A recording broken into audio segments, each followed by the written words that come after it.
안녕하세요.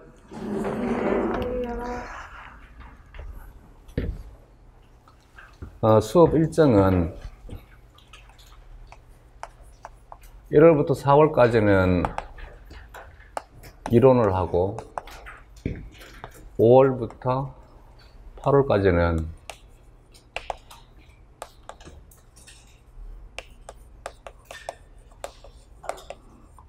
기출문제 풀이를 중심으로 수업을 하겠습니다. 기출문제에 대한 것은 우리 기출문제도 하고, 그리고 미트라든지 피트에 대한 것도 많이 관심을 가지니까 그쪽에는 문제들로 같이 풀도록 하겠습니다. 9월에서 10월까지 한 6주 정도가 나오지 싶은데, 시간이 이때는 내용학만 모의고사 형식으로 수업을 하고,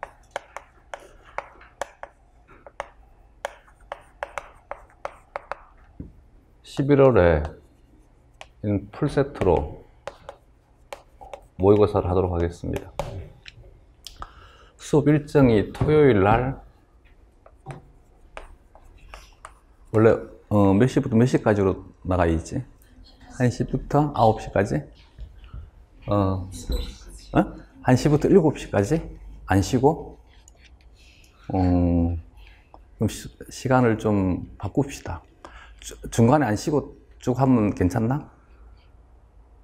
쉬는 게 낫지 않을까? 그러면 12시부터 합시다. 12시부터 한 8시까지만 할까? 8시에서 9시 정도? 중간에 쉬는 시간 1시간 정도 가지도록 하고. 약속 있으면 9시 이후로 하세요. 혹시 조금 늦게 끝날 수도 있으니까 중간에 한 1시간 정도는 쉬는 시간 가지도록 하겠습니다. 근데 토요일만 해가지고는 진도를 다 뺄 수가 없더라고. 요즘은 워낙 양이 많아가지고, 그리고 설명을 좀 많이 해주길 바라니까, 그래서 격주로 일요일 날 보강을 하도록 하겠습니다. 격주로. 알겠지? 그래서 토요일 날 수업을 12시부터 8시까지 하고, 일요일 날은 격주로. 물론 나중에 진도가 많이 밀리게 되면 매주 일요일 할 수도 있습니다. 그때 가서 정하도록 하고, 지금은 격주로 똑같이 12시부터 8시까지 보강하도록 하겠습니다. 이번 주는 쉬고 다음 주부터 짝수주로 보강을 하도록 하죠.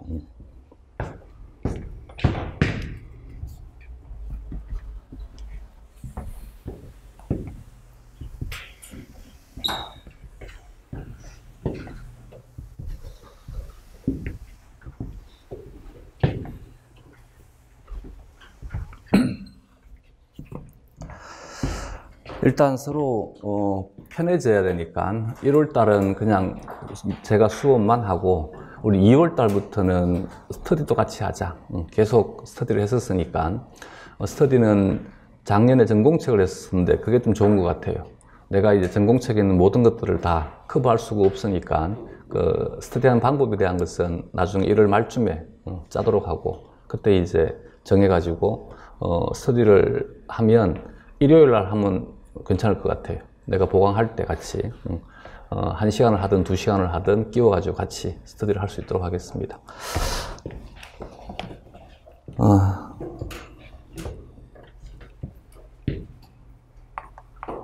바로 이제 수업을 시작을 하죠.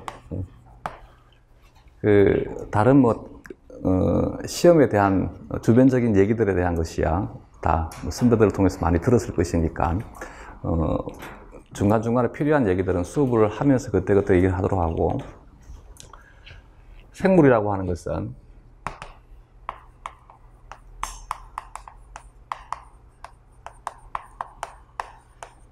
생명현상을 영위하는 것을 생물이라 하면, 생명현상을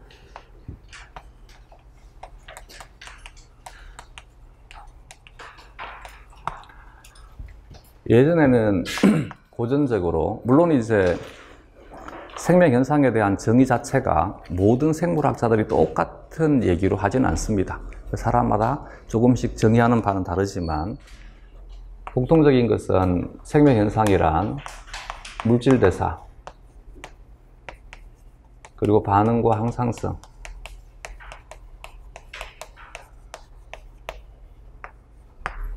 생장과 발생,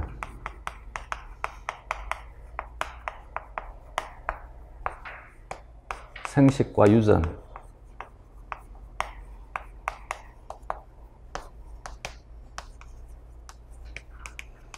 적응과 진화. 그리고 생물은 구조적으로 시스템화되어 있다. 체계화되어 있다.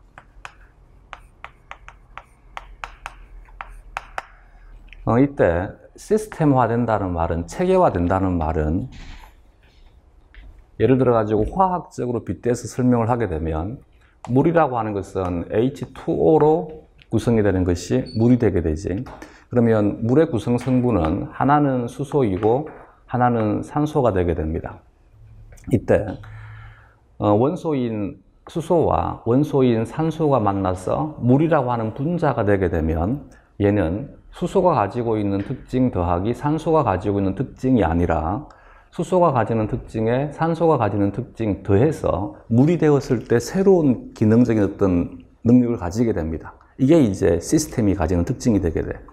그래서 예를 들어서 우리가 각 개인이 있으면 이 개인이 모여가지고 하나의 시스템을 구축한다는 말은 개인에 대한 어떤 특징만 합해진 것이 아니라 우리가 모임으로 인해 가지고 새로운 능력을 발휘할 수 있다는 얘기지. 이게 시스템화 된다는 뜻입니다. 그 시스템이라고, 그래서 이제 대부분 이걸 잘 이해를 못하니까 조직을 얘기를 하게 되면 조직은 세포들, 딱 같은 세포들이 모여가지고 조직을 만드는 거잖아.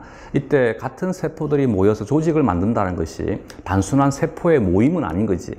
단순하게 세포만 모이게 되면 이건 조직일 수가 없는 거지. 그럼 조직이 될 수 있다는 말은 세포들이 모여가지고 세포 수준에서는 이루어질 수 없던 일들이 조직이 됨으로 인해 가지고 행해질 수 있을 때 이때 시스템이 성립하게 되는 거야. 이게 이제 체계화된다는 뜻입니다. 되겠지? 얘는 구조적인 설명인 것이고 나머지는 기능에 대한 설명인 것이지.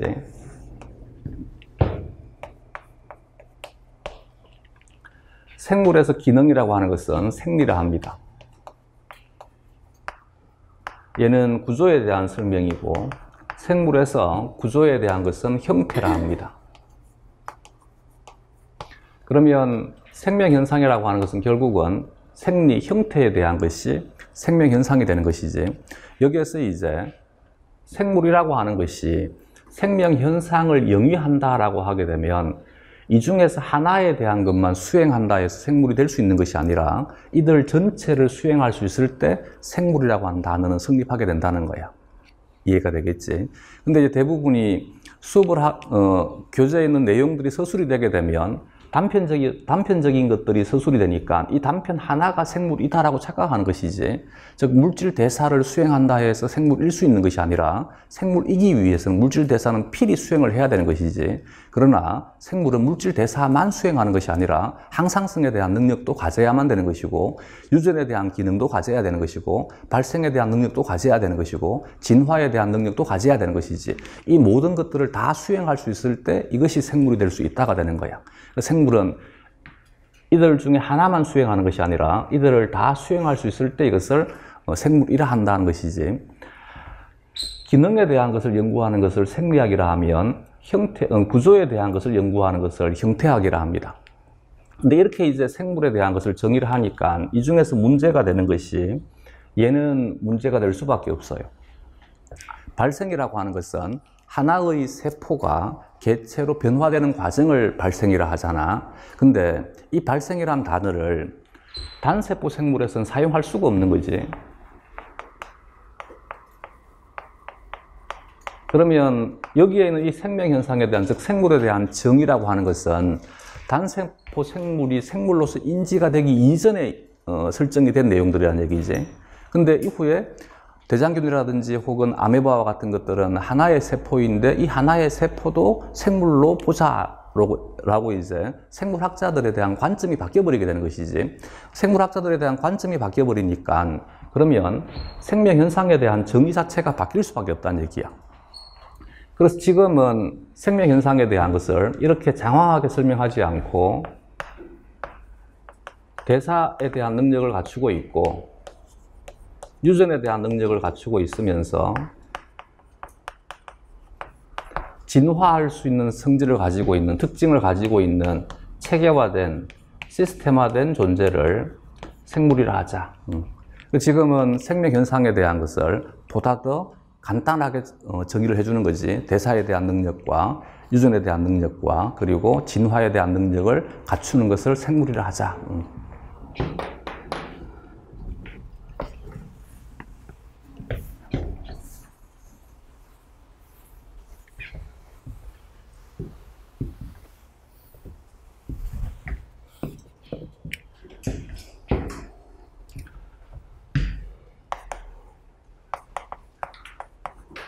생물이라고 하는 것은 살아있는 물체란 얘기잖아.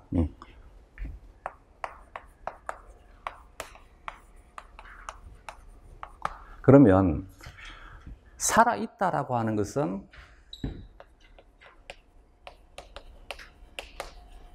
무엇을 살아있다 할까? 우리가 뭔가가 살아있다라고 표현하잖아. 그러면 살아있다는 것은 무엇일까? 근데 우리는 정작 생물 선생님인데 살아있는 것에 대한 것을 한번 고민해 본 적이 없다는 거지. 그렇지 않아? 우리는 살아있는 것을 다룰 것인데 누군가가 생물학의 영역 내에서 이 분필이라고 하는 것을 다룰 때 대상이 적합하냐라고 물어본다라면 적합하지 않다. 왜 적합하지 않냐? 그잖아. 내가 적합하지 않다라고 얘기를 하려면 왜 적합하지 않은지에 대한 것을 얘기할 수 있었을 때 적합하지 않은 것이잖아. 그게 아니면 설명하지 못하게 되면 모른다인 것이지 단정 지을 수 없는 것이지. 그럼 우리는 무엇을 살아있다 할까? 물론 이제 이 살아있다라고 하는 것이 사람마다 생각하는 바는 조금씩 다를 수 있을 것입니다. 나는 개인적으로 살아있다를 다르게 표현할 때 간단하게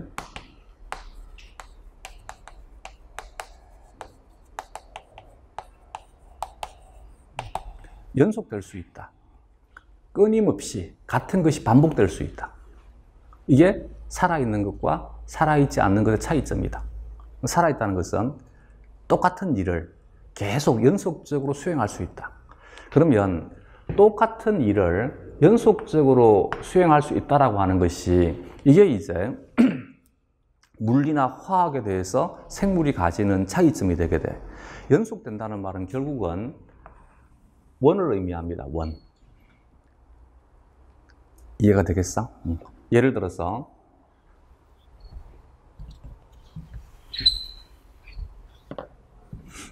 A라고 하는 것이 B라고 하는 것으로 변화가 된다라고 가정을 하자. 만약에 불연속적이라면 이 행위가 언젠가는 끝나버리겠지. 그렇잖아. A가 B로 바뀌게 되면 언젠가는 A는 고갈될 것이고 B만 존재하는 세상으로 바뀌어버릴 거 아니야. 그러면 그 세상에서는 더 이상 A가 B로 바뀔 수가 없으니까 이 행위는 연속될 수 없다가 되는 것이지, 그지? 그러면 똑같은 행위가 연속이 된다는 말은 B가 A가 될 수 있어야 된다는 얘기지. 이때 이것이 계속 연속이 된다는 말은 A가 B로 바뀌는 속도와 B가 A로 바뀌는 속도에 대한 것이 같다가 되어야만 되겠지, 그지? 이게 이제 물리화학에 대해서 생물이 가지는 차이점이 되게 돼. 그러면 물리화학은 좀 급수가 떨어져요. 3차 원적이야. 근데 우리는 4차 원적이야. 여기에 어떤 차원이 더 들어가줘야만 돼. 내가 뭐를 지금 얘기를 했지? 시간. 근데 대부분의 생물학을 전공하는 학생들이 무엇을 간구하느냐 하면 시간에 대한 것을 간구하는 거야. A가 B가 되고 B가 A가 되면 되지 않냐. 근데 그러면 안 되는 거지. 예를 들어서 A가 B가 되는 속도는 100인데 B가 A가 되는 속도가 1이 되게 되면 그러면 얘는 연속될 수가 없어요. 그렇지 않겠어? 그래서 앞으로 이제 공부할 때 항상 생물은 시간에 대한 것을 간구하면 안 돼. 시간에 대한 것을 고려하지 않고 무엇인가를 판단하기 때문에 잘못된 판단을 가질 수밖에 없는 거야. 이해가 되겠지? 이때 A가 B가 되고 B가 A가 된다는 것을 다르게 표현하게 되면 얘를 턴오버라 합니다. 대사 회전이라 합니다. 생물에서 기능적으로 가장 중요한 단어가 무엇이냐라고 하게 되면 바로 턴오버가 이루어질 수 있을 때 생물일 수 있다는 얘기야. 즉, 일방향적인 어떤 반응만 존재한다라면 이 세상에 생물은 존재할 수 없다가 되는 거지. 생물이 계속 존속되기 위해서는 무엇이 필요하다고? 턴오버가 필요하단 말이야. 근데 우리가 생물학을 4년 이상을 공부했는데도 불구하고 이걸 이해를 못해. 그러니까 책에 나와 있는 내용에 대해서 예를 들어 가지고 A라고 한 단백질이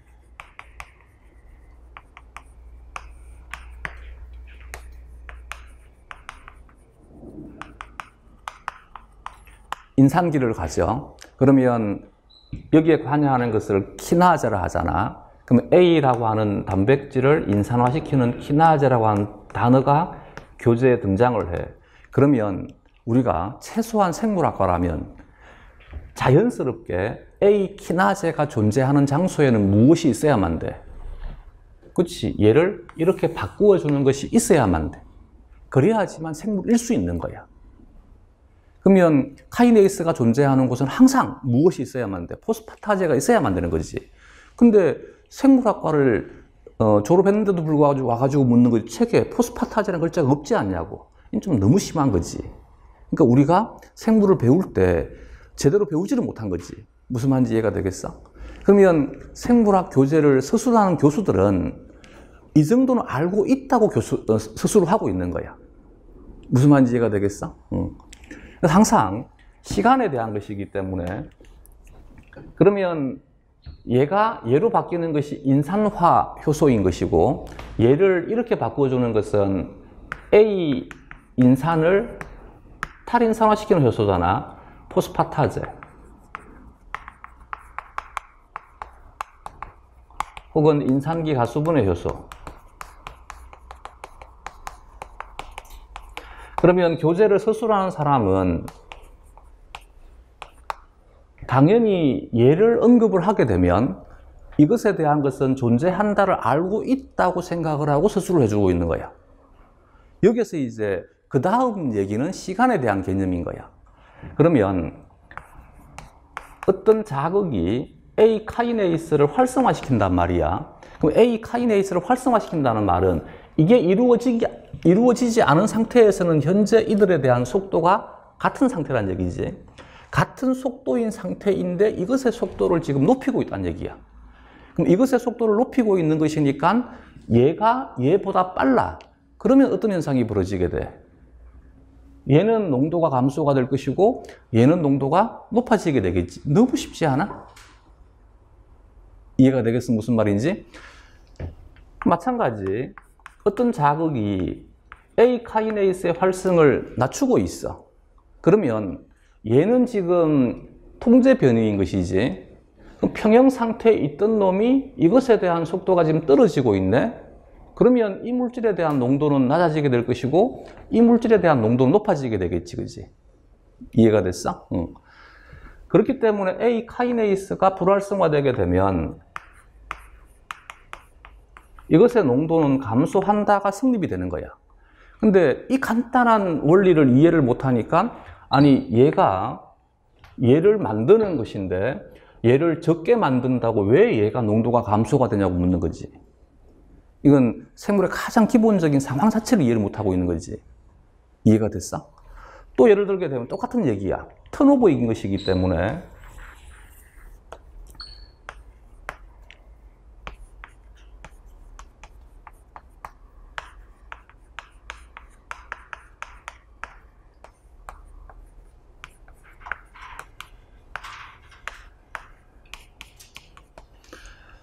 세포에 나트륨을 안쪽에서 바깥쪽으로 수송하는 것이 나트륨 칼륨 펌프잖아. 그러면 나트륨 칼륨 펌프가 존재한다는 말은 이 세포 내에 누군가는 나트륨을 지금 안쪽으로 들여오고 있다는 얘기지.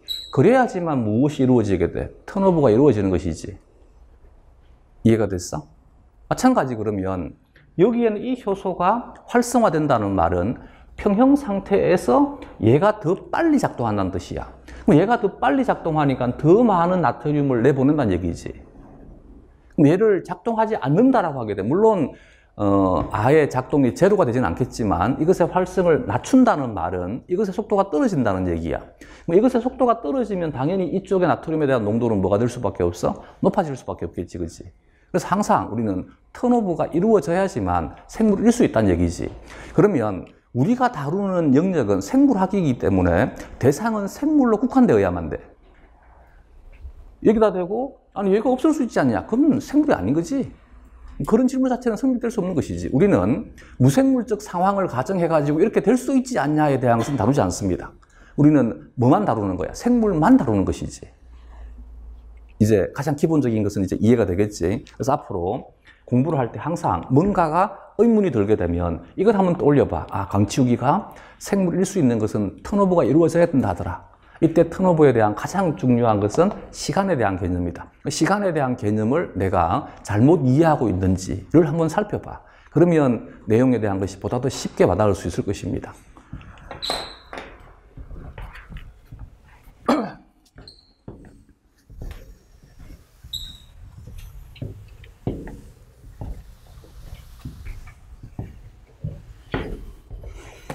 물론 일부 생물의 경우에는 적합하지 않은 개념이 있을 수도 있다. 그러나 대부분의 생물들은 이와 같은 기능적인 특징들을 다 가지고 있더라. 이것이 이제 생명현상이잖아. 그러면 이 생명현상에 대한 것은 즉 물질 대사가 되었든 혹은 반응과 항상성이 되었든 혹은 생장과 발생이 되었든 생식과 유전이 되었든 적응과 진화가 되었든 이것에 대한 구체적인 능력을 수행하기 위해서 이 기능이 수행되기 위해서 필요한 가장 기본되는 물질은 뭐가 되게 돼? 단백질인 것이지, 그렇지? 단백질들이 무엇을 하고 있다는 얘기야? 생물에 대한 일들을 하게 된다는 얘기지. 그래서 앞으로 우리는 이렇게 표현하자.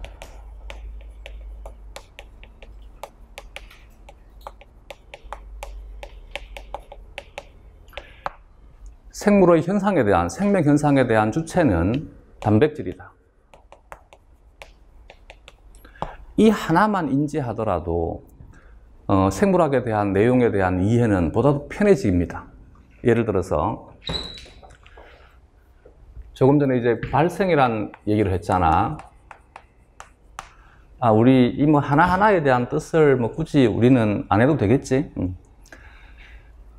발생이라고 하는 것은 물론 이제 발생학의 시초는 아리스토텔레스입니다.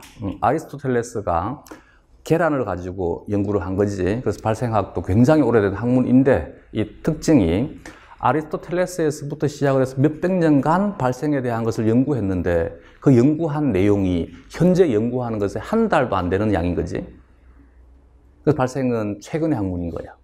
그 이전에 고전적으로 기록한 것들은 거의 해부학 수준에서 이루어지는 간단한 기록들만 존재하는 것이고 발생에 대한 연구는 20세기에 와가지고 수행이 되게 된 것이고 면역학도 마찬가지고 최근의 학문이기 때문에 지금 가장 많이 교재가 빠르게 바뀌고 있는 것이 발생학과 면역학이 될 수밖에 없는 거예요.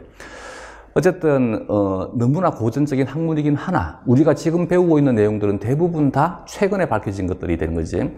옛날에는 계란을 가지고 연구를 했었어요. 왜 계란을 가지고 아리스토텔레스가 연구를 했냐면 계란은 크기 때문에 눈으로 관찰이 가능한 것이지. 그래서 이제 계란을 이용을 해서 연구를 한 것이고 내가 대학을 들어갈 때만 하더라도 우리 학교에 뭐가 있었냐면 이 부화기가 있었어요.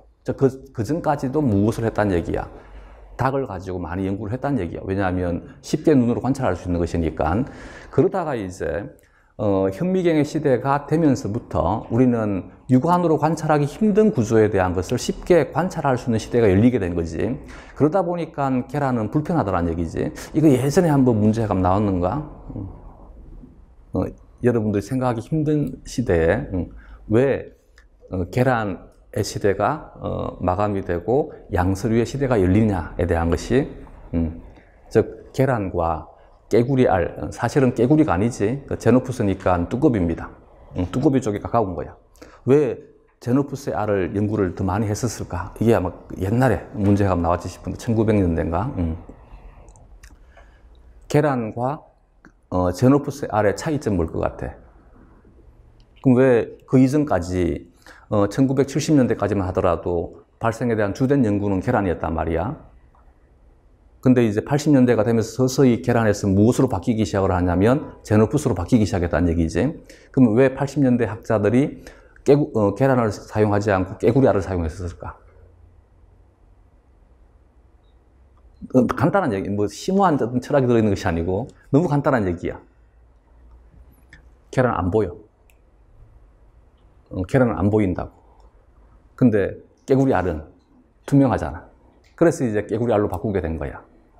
계란은 그래서 이제 불투명하기 때문에 얘를 속을 바로 들여다볼 수가 없으니까 시기별로 동시에 다 깨트릴 수밖에 없는 거지. 깨야지만 볼 수 있는 것이고 깨버리게 되면 얘는 더 이상 발생을 진행시킬 수가 없는 거지. 그래서 어떤 처리를 할 때도 굉장히 힘들 수밖에 없는 것이지. 근데 깨구리알 같은 경우에는 투명하니까 대신 이제 이전에 아리스토텔레스는 왜 깨구리알을 이용을 못한 거야? 잘 안 보이니까.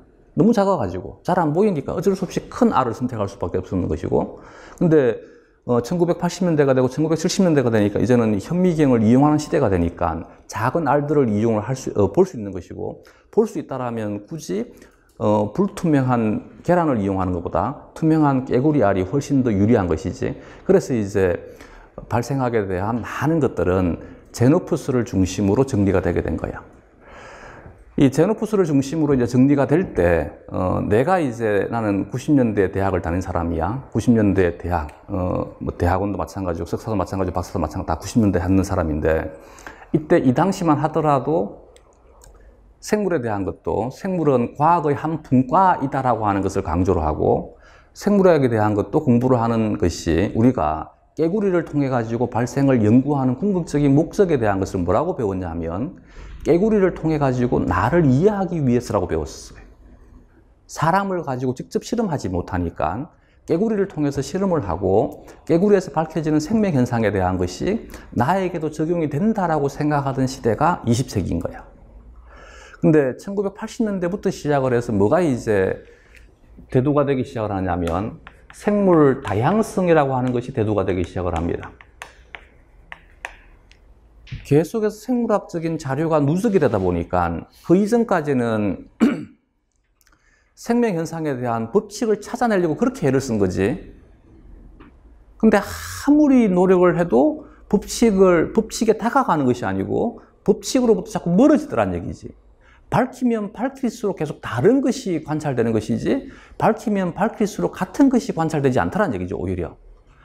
그래서 1990년대가 되면서 이제 이 생물 다양성 협회가 급격히 팽창하기 시작을 합니다.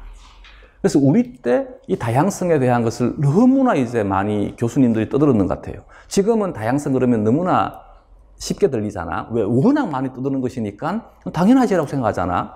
근데 우리 때만 하더라도 당연한 얘기가 아니었는 거지. 그러니까 이 교수는 너무나 막 신기한 어떤 현상처럼 막 얘기를 한 거지. 생물 다양성 협회에, 우리는 아예 그 중간고사에 생물 다양성 자체에 대해서 논하는 것이 문제가 나왔었어요. 그게 이제 90년대 초반이야. 그만큼 무슨 말이냐 하면 다양성에 대한 것이 새로운 사실이고 새롭게 인지가 되고 있다라고 하는 것이지. 그래서 이제 이 다양성에 대한 것이 90년대 폭발적으로 이제 인식에 대한 것이 넓어지기 시작을 합니다.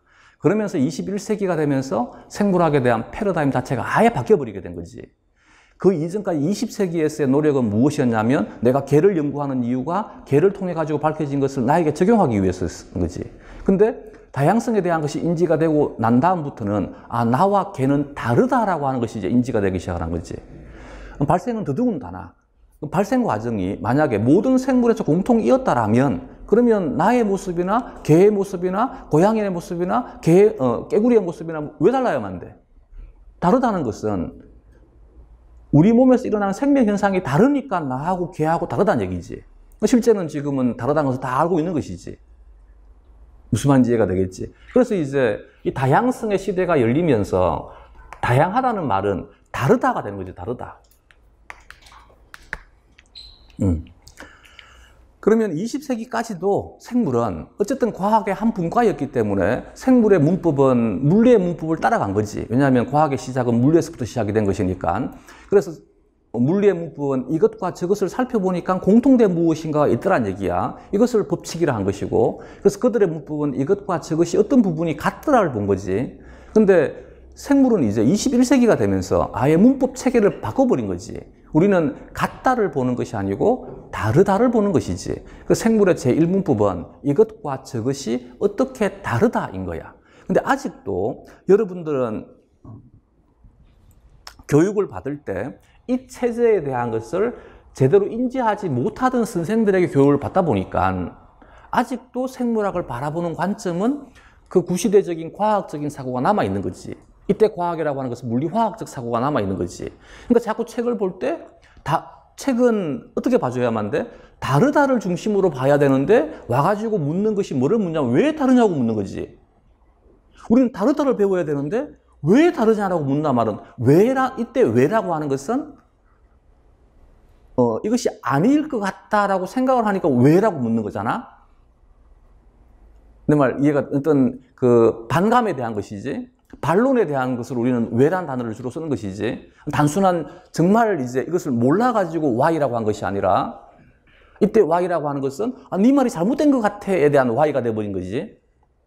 무슨 말인지 이해가 되겠어? 근데 이 책을 쓰는 사람은 이미 이제 앞서 나가는 사람들이고 이 사람들 자체는 이미 생물에 대한 것이 다양성이라는 것을 인지하는 사람들이고 그래서 이제 다르다는 것을 우리에게 알려주기 위해 가지고 이것과 저것은 달라라고 알려주고 있는데 내가 거기다 대고 왜 달라?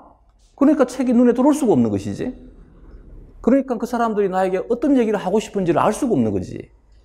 이제는 바뀌어야 됩니다. 알겠지? 생물은 다르다에 대한 것을 배우는 것이지 같다에 대한 것을 배우는 것이 아니야. 알겠지? 예를 들게 되면 멘델 유전학이다. 이름은 멘델 유전학인데 멘델 유전학에서 배우는 것은 뭐냐 그러면 이러니까 멘델의 법칙이 맞잖아를 배우는 것이 아니고 멘델의 법칙이 아니자를 배우는 거야. 무슨 말인지 이해가 되겠어? 세상이 멘델의 법칙에 의해서 돌아간다를 배우는 것이 아니고 멘델의 법칙에 의해서 돌아가지 않는 것이 더 많아를 배우는 중이라고. 우리는 다르다를 배우는 것이지 같다를 배우는 것이 아니야. 알겠지? 이게 이제 21세기의 생물학이야. 근데 아직도 그 20세기의 물리화학적인 사고가 아직도 많이 남아있는 것 같아요. 이걸 빨리 깨트려야만 돼. 책을 볼 때 항상 주된 문법은 뭐라고? 다르다. 알겠지? 이것과 저것이 어떻게 다르다인 거지. 그러면 내가 배울 때 발생이라고 하는 것을 어떻게 배웠냐면 발생은 정자와 난자가 수정을 해서 수정란이 만들어지게 되면 이 수정란이 초기에 난화를 통해 가지고 2세 포기가 되고 4세 포기가 되고 8세 포기가 되고 이후에 16세 포기가 되면 얘가 상실배가 돼. 상실배는 이후에 포배가 돼. 포배는 이후에 낭배가 돼. 낭배는 이후에 기관들이 형성되기 시작을 해서 기관배가 되게 되면 가장 먼저 만들어지는 것이 신경계가 가장 먼저 만들어져. 얘를 신경배라 불러. 이렇게 이제 배운다는 말이지. 근데 지금은 이렇게 얘기를 하면 안 돼. 왜냐하면 여기에 적용되지 못하는 생물이 더 많아. 무슨 말인지 이해가 되겠어? 지금은 이 내용이 누구에서 얘기냐가 중요한 거지, 그지?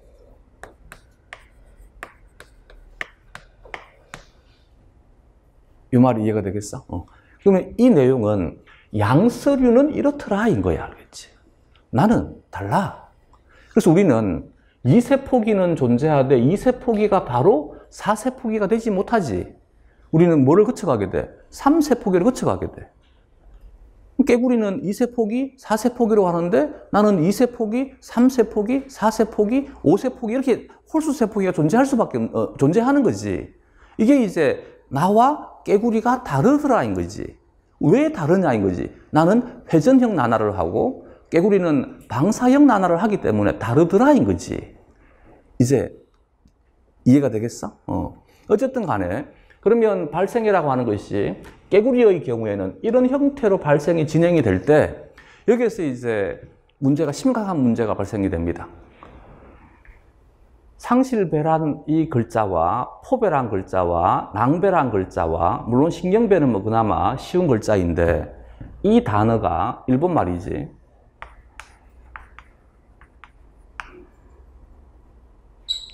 이게 이제 문제가 되는 거야.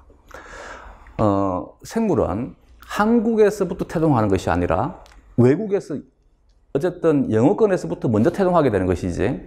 그래서 1차적인 것은 영어로 대부분 다 먼저 기록이 되게 됩니다.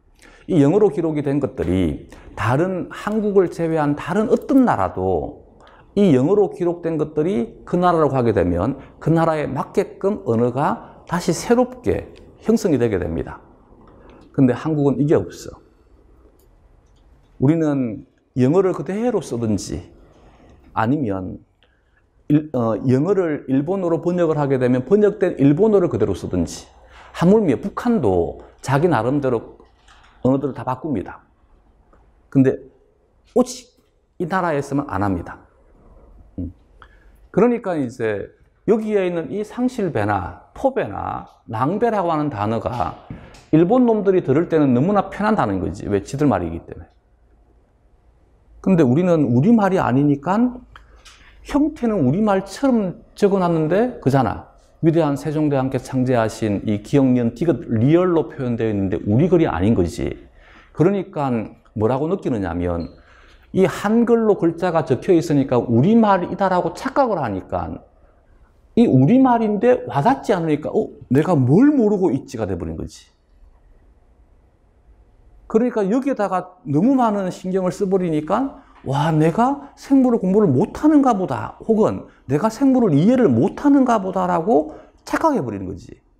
나는 상실배란 단어가 나에게 와닿지 않는 이유가 우리 글이 아니기 때문에 와닿지 않는 것인데, 이걸 우리 글로 인식을 한 상태에서 봐버리니까 왜 모르지가 돼버린 거지? 포배라는 글자도 마찬가지. 볼 때는 혁식은 우리 글이잖아? 근데 사실은 우리말이 아닌 거거든. 포는 쌀포예요. 싼다는 뜻이 쌀포란 뜻이야. 낭은 주머니 낭이야. 좀 다르게 들리지 않아? 생물에서 가장 기본되는 단어는 당연히 세포지, 그지? 조금 이따가 내가 얘기를 다시 해줄 것인데, 생물에서 가장 기본되는 시스템의 단위가 세포가 되게 돼. 세포란 말은 수없이 들었으니까 우리 글처럼 느껴지는 것이지. 세포가 뭐야? 라고 누군가 물었을 때 답할 수 있어? 우리말 아니라는 얘기야. 이 일본말이잖아. 새는 뭐냐 그러면 우리는 작을, 적을, 소자를 좋아해요. 작을, 소자를 좋아한다고. 근데 쪽발이든 소자도 쓰긴 한데 소자보다는 뭘 좋아하느냐면 새자를 좋아해요. 그럼 새는 우리 한자로 쓰면 뭐가 된다고? 소가 된다고, 소. 포는 우리도 쓰지, 그지? 쌀포야. 포를 써도 되고, 근데 포보다는 우리는 무엇에 더 많이 익숙하냐면 낭에 더 익숙해요. 얘를 그대로 한글로 하면 뭐가 되는 거지? 작은? 너무 쉽지 않아? 처음에 이 땅에서 생물을 펴는 자들이 요 조그만한 노력만 해줬다라면 우리는 지금 너무나 쉽게 생물을 공부하고 있을 거란 얘기지. 근데 이 노력을 지금까지도 아무도 하고 있지 않는 거지. 그래서 우리는 너무나 생물을 어렵게 공부하는 거지. 왜 어려워? 생물이 어려운 것이 아니고 무엇이 어려운 거야? 그지? 개념이 전부 영어이거나 물론 키나제라고 하는 것은 현대에 만들어진 개념인 것은 맞아요. 카이네이션이라고 하는 단어 자체가 원래부터 1600년대 미국에 쓰는 것은 아니니까. 이해가 되겠어? 1600년대 영국에 존재했던 단어는 아니니까. 최근에 만들어진 단어인 것은 사실이야. 그러나 우리가 예를 들어 가지고 새롭게 우리는 이제 이 줄임말 자체를 아직은 표준어로 인정 안 하잖아. 근데 이것도 문제가 있는 거예요. 표준어라고 하는 것은 많이 사용하는 것이면 표준어가 되어줘야 되는 것이지, 그지? 그래서 내가, 고등학교 다닐 때가 1980년대야. 1980년대에 그때 그 말은 이 선생님이 나에게 왜 이 얘기를 하는지 난 이해가 안 갔었어요. 그때 고등학교 때 국어 선생님이 뭐를 얘기를 했냐면 표준어에 대한 강의를 하면서 옥스포드 사전이 영국의, 한국어로 따지게 되면 한국의 표준 사전이에요. 이 사전에 줄임말이 사전에 등재가 된다라고 소개를 해줬어요. 난 그때 그 말이 어떤 의미를 가지는지를 몰랐는 거지. 그러니까 외국은 줄임말 자체를 자기의 어떤 표준으로 자연스럽게 받아들이는 사람들인 거지. 근데 우리는 줄임말 자체를 표준어에서는 수용하기가 쉽지 않다는 얘기지. 근데 어쨌든 간에 이게 표준어는 아니지만 신생어인 것은 사실이잖아. 근데 이 신생어에 대해서 여러분들이 반감이 없잖아. 그지 않아? 그러면 그들이 이 신생어를 만들었다 해서 반감을 가질까? 그렇지 않다는 얘기지. 그러니까 그들은 너무나 편하게 생물을 공부하는 거지. 근데 우리는 이걸 그대로 차용해가지고 이렇게 표기하니까 이걸 우리 글로 착각하는 거지. 우리 글이 아니야, 알겠지? 키나제는. 이걸 가지고 또 이제 우리는 얼마나 힘들게 지금 공부하고 있냐면 얘를 이렇게 표기할까, 얘를 이렇게 표기할까. 내가 속된 말로 이지랄하고 있는 거지, 우리가. 이게 말이 되냐고. 그지 않아? 이걸 이렇게 표기하든 이렇게 표기하든 이게 뭐가 중요하냐고. 그걸 지금 그 생물학을 전공한다는 놈들 하고 있는 짓거리라고. 이 심각한 거지. 그지 않아? 우리 글은 물론 이것도 이제 뭐 어쩔 수 없이 처음에 우리가 만든 단어는 아니겠지만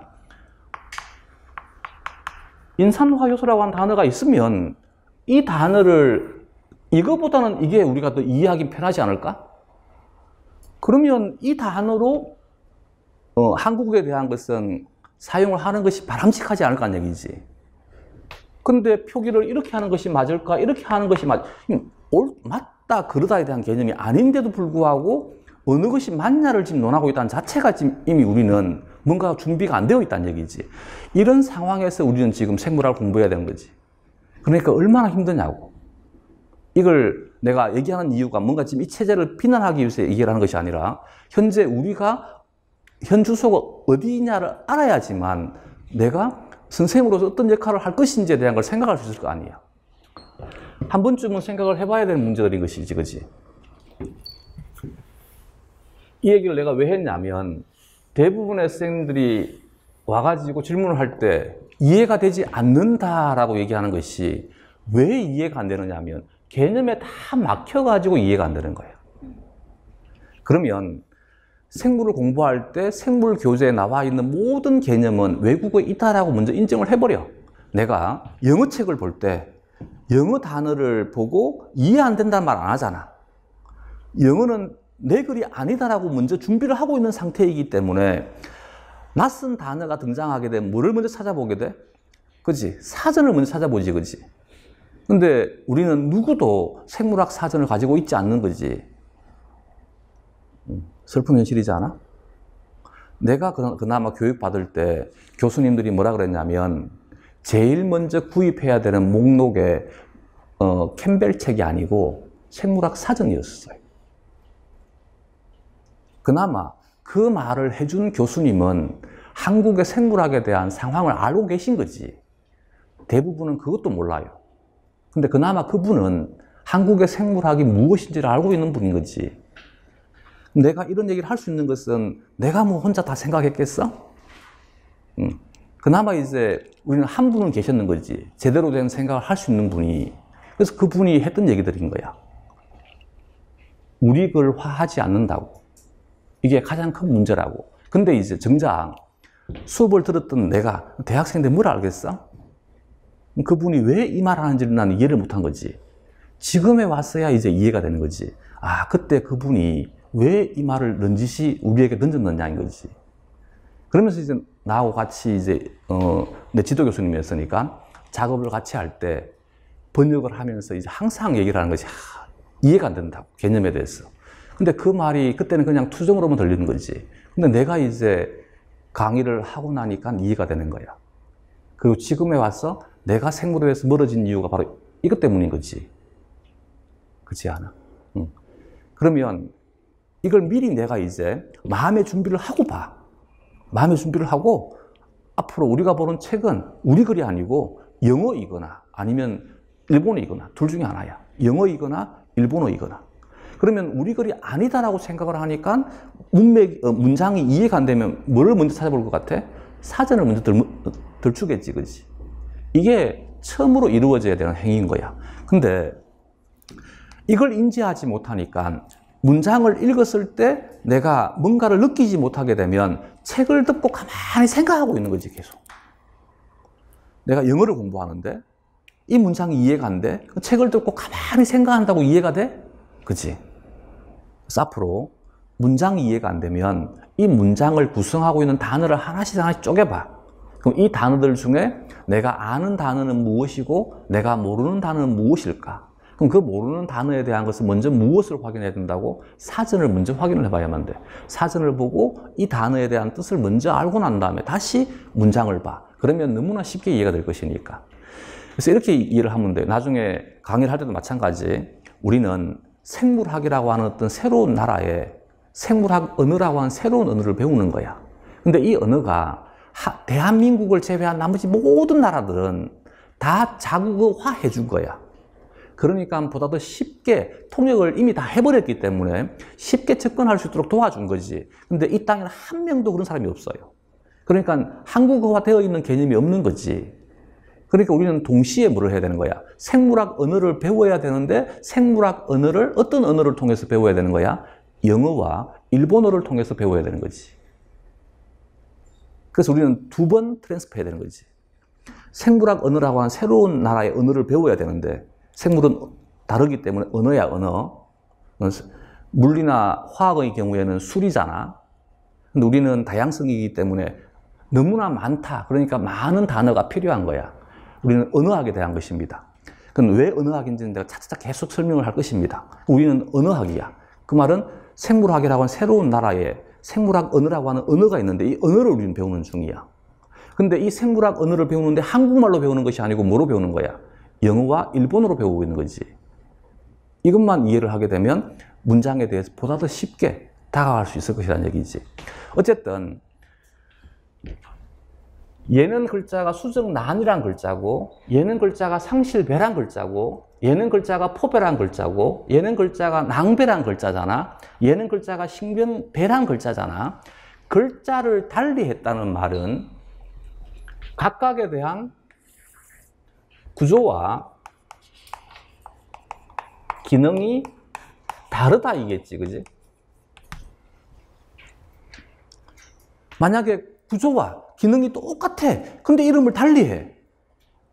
그럼 이상하잖아. 그럼 바람직하지 않잖아. 그지 않겠어? 그럼 내 말이 이해가 가?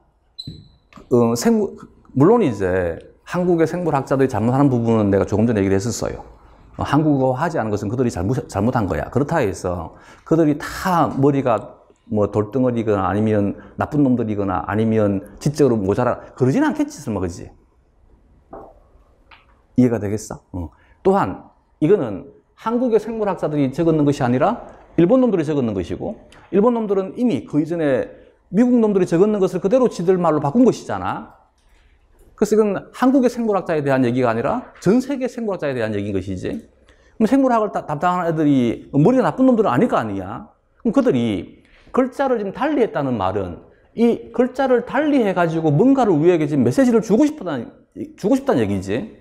그럼 글자를 달리한다는 말은 무슨 말이냐면 당연히 다르니까 글자를 달리하지 않았을까? 이건 너무나 당연한 생각이어야 돼. 이게 인지가 안 된다는 자체가 이미 나는 제대로 교육을 못 받았다는 얘기야. 개념이 달라졌다는 말은 뭔가가 다르다인 거야. 그럼 무엇이 다른지는 배워봐야 하는 것이고 어쨌든 글자가 다르다는 말은 다르다는 뜻이야. 수정난과 상실배는 다르다는 뜻이야. 상실배와 포배는 다르다는 뜻이야. 무엇이 다르냐? 구조와 기능이 다르다는 뜻이야. 그러면 구조는 생물학적으로 뭐라 한다 그랬지? 형태를 한다 그랬지, 그지? 기능은 생리를 한다 했지. 이것을 생물학 언어로 바꾸게 되면 그럼 이들이 글자가 다른 것은 무엇이 다르기 때문인 거야? 형태가 다르고 생리가 다르기 때문인 거야. 형태와 생리에 대한 것을 함께 일컬어서 얘는 뭐라 하면 되지? 그렇지, 생명현상이라 하면 되지. 그러면 수정난과 상실배와 포배와 낭배는 생명현상이 다르다인 거야. 생명현상의 주체는 뭐라 그랬어? 단백질이라 했지, 그지? 그러면 생명현상이 다르다는 말은 각각이 가지고 있는 단백질의 목록이 다르다는 얘기야.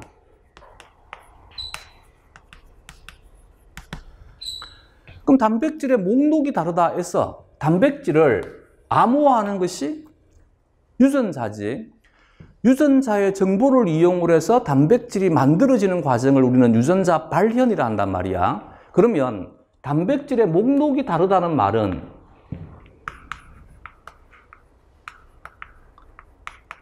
발현되는 유전자의 목록이 다르단 말이야.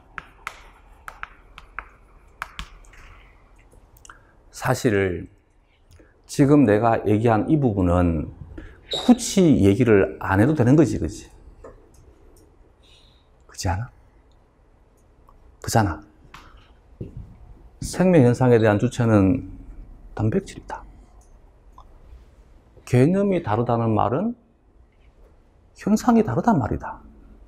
현상이 다르다는 것은 그렇지, 현상의 주체가 누구니까? 단백질이니까. 단백질의 목록이 다르다. 너무 당연한 얘기인 거지. 너무 당연하다는 말은 무슨 말이야? 뭐 굳이 설명할 이유가 없다는 얘기잖아. 근데 그 당연한 것이 당연하게 와닿지 않는 거지. 그러니까 들어보니까 생물 너무 쉽지 않아? 그지? 근데 이걸 이제 왜 이 얘기가 갑자기 왜 튀어나오는지 이해가 안 되는 거지. 발생학을 한다고 발생학 책을 배웠는데 갑자기 막 유전자 얘기가 막 나오는 거지. 단백질 얘기가 막 나오는 거지. 아, 이걸 왜 얘기를 하지? 이제 이해가 돼. 왜 유전자 얘기를 해야 되고 왜 단백질 얘기를 해야 되고 이제 이해가 되겠어? 또한 여기에서 다양성에 대한 것을 인지를 못하니까 이 구체적인 유전자 목록에 자꾸 관심을 가지는 거야. 구체적인 유전자의 목록은 단순한 관찰 사실에 불과한 거야. 왜냐하면 조금 전에 뭐라 그랬냐면 나는 개와 다르고 나는 고양이와 다르고 나는 깨구리와 다르다라고 얘기했어. 그러면 내가 가지고 있는 단백질의 목록과 개가 가지고 있는 단백질의 목록은 달라요. 그렇기 때문에 내 몸에 존재하는 단백질의 목록은 나의 고유한 영역에 대한 것이기 때문에 이것은 추론할 수 없는 거야. 이해가 되겠어? 근데 단백질에 대한 영역을 자꾸 왜 하고 있는 거지? 그지 않아? 너무 재밌지 않아? 그렇잖아. 네가 왜 남자야? 내가 뭐라고 얘기해줘야 돼? 그렇잖아. 네가 왜 남자냐고. 나 남자인데. 네가 지금 오른손에 왜 분필을 왜 들고 있냐고 물으면 뭐 어떻게 해줄 수가 없잖아. 나 그냥 오른손잡이인데. 그렇지 않아? 나는 왼손잡이여가지고 왼손에 분필을 들고 있는데 너는 왜 오른손에 들고 있어? 똑같은 질문인 거지. 여기에 지금 무엇이 개입되고 있는 거야? 그치? 자신의 선입 개념이 개입되어 있는 거지. 그래서 왜 생물 교육론 할 때 제일 먼저 얘기하는 5개념, 생물에서 가장 이제 중요한 것이 생물 교육학은 5개념이 가장 중요한 거잖아. 그 말 자체가 뭐냐 그러면 생물학은 언어학이란 얘기야. 언어학이니까 5개념에 대한 것을 배우는 것이지. 수학에서 5개념 배웠어? 그잖아. 국어에서 배웠지. 그래서 국어에서 배우잖아. 이거 표준어냐 아니냐. 글자 따지는 건 국어지. 글자 따지는 것을 수학에서 안 하잖아. 뭐 이 글자가 참이냐, 이 글자가 참이냐를 안 하잖아, 우리. 그지 않아? 근데 국어니까 뭐 이렇게 적을래, 이렇게 적을래, 이건 하잖아. 국어니까. 그지 않겠어? 그러면 우리가 과학 교육론에서 5개념에 대한 것이 가장 많이 연구가 되고 가장 많이 얘기가 되고 있고 가장 많이 발달한 것이 생물학이란 말은 우리는 수리학이 아니고 뭐란 얘기야? 언어학이란 얘기야. 그럼 이 5개념을 형성하는 것의 가장 주된 원인 중에 하나가 선입견인 것이지. 즉 관념적인 추론인 것이지. 관념적인 생각인 거지. 내가 왼손으로 매일 글을 적다 보니까 쟤는 왜 오른손으로 글을 적을까인 거지. 그러면 이제 많은 부분들이 이해가 가? 뭔가를 의문을 가질 때 다르다라고 하는 것을 인지하지 못하니까 같아야 되는데 다른 글자가 나오니까 당황스러운 거지. 이해가 되겠어? 예를 들어서 이제 나는 깨구리를 통해 가지고 수정란이 상실배가 되고 상실배가 포배가 되고 포배가 낭배가 되고 낭배가 신경배가 된다고 배웠는데 와, 사람의 경우에는 낭배 운동이 낭배기에 일어나는 것이 아니고 낭배 운동이 일어나야지만 포배가 돼. 다른데? 왜 달라? 그러니까 사람이지. 난 그래서 깨구리가 아닌 거잖아. 이해가 돼? 무슨 말인지?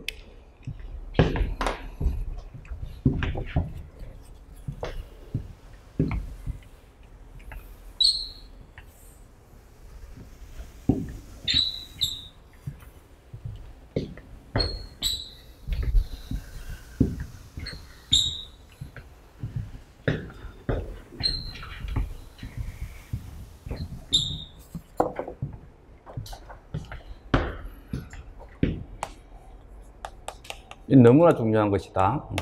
생명현상에 대한 주체는 단백질이다.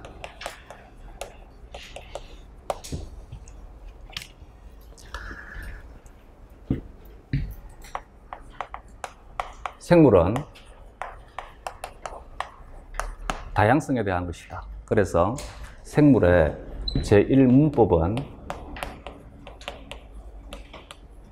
이것과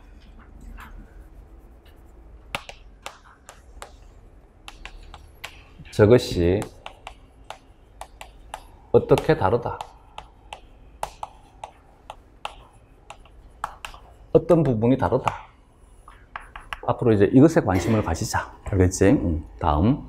이제 다양성에 대한 또 다른 얘기를 하게 되면 다양하다. 그래서 우리는 생물에 대한 현상에 대한 것은 단순한 물리처럼 정수화하지 못합니다. 예를 들어서 우리가 인지할 수 있는 것으로 생각을 하면 형질을 떠올리면 돼. 이 형질에 대한 같은 개체에 속하는 같은 개체군에 속하는 개체의 분포 양상을 그림을 그려보게 되면 이와 같은 정규 분포 곡선을 그리게 되지, 그지? 어디든 마찬가지인 거야. 그렇기 때문에 이게 이제 다양성에 대한 얘기야. 그래서 이 통계라고 하는 과목은 어디에서 먼저 형성이 된 거냐면 생물학에서 먼저 형성이 된 것입니다. 즉 물리화학적인 사고는 1 아니면 제로인 것이지. 근데 생물은 1 제로가 아니더란 얘기지. 그래서 이와 같은 정규 분포 곡선을 그려버리게 되면 그러면 예를 들어서 지금 머릿속에 잘 뭔가가 인지가 안 되게 되면 자 여기가 염색체 사람의 염색체 수라 하자. 그럼 사람의 염색체 수가 여기가 46개라 하자. 그럼 어떤 사람은 45개도 있는 것이지. 어떤 사람은 47개도 있고 48개도 있고 49개도 있고 이제 이해가 되겠어? 그러면 사람의 염색체에 대해서 우리가 얘기를 할 때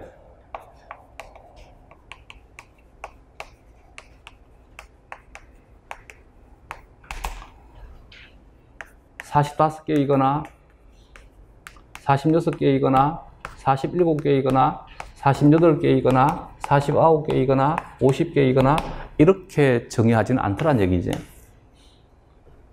만약에 처음에 생물을 펴는 사람이 이렇게 했으면 우리는 이렇게 배웠을 것입니다. 근데 이렇게 하지 않더란 얘기는 누가 하지 않는 거야? 사람이 하지 않는 것이지 신 당신이 그렇게 하지 않는 것이 아니지, 그지? 그래서 우리가 배우는 것은 진리가 아닙니다. 우리는 뭘 배우고 있는 거야? 그치? 생물학자들의 생물학을 배우는 것이지 우리는 신께서 생각하시는 그 생물을 배우는 거 아닙니다. 알겠지?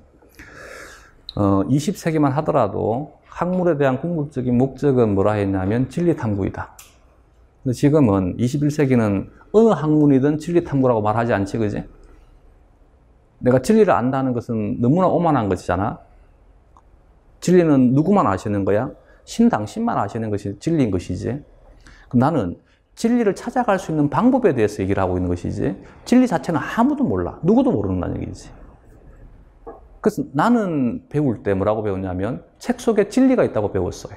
근데 지금은 21세기는 책 속에 진리, 성경에도 진리가 없어요. 그 인간의 글자, 이제 신의 글자 아니잖아. 이해가 안 되나? 진리는 하나야만 돼. 진리가 하나란 말은 이 글자는 누구나 다 가라고 읽어야 된다는 얘기야. 근데 미국 놈들 주면 못 읽는다는 얘기지. 그래서 캐톨릭은 초기에 성경에 들어있는 글자를 안 바꿨잖아. 걔네들은 미사할 때도 뭐로 하는 거야? 라틴어로 하는 것이지. 그래서 라틴어를 신의 언어로 본 거잖아. 그러니까 글자가 바뀌면 안 되는 거야. 왜? 바뀌면 무엇이 아니기 때문에, 진리가 아니기 때문에.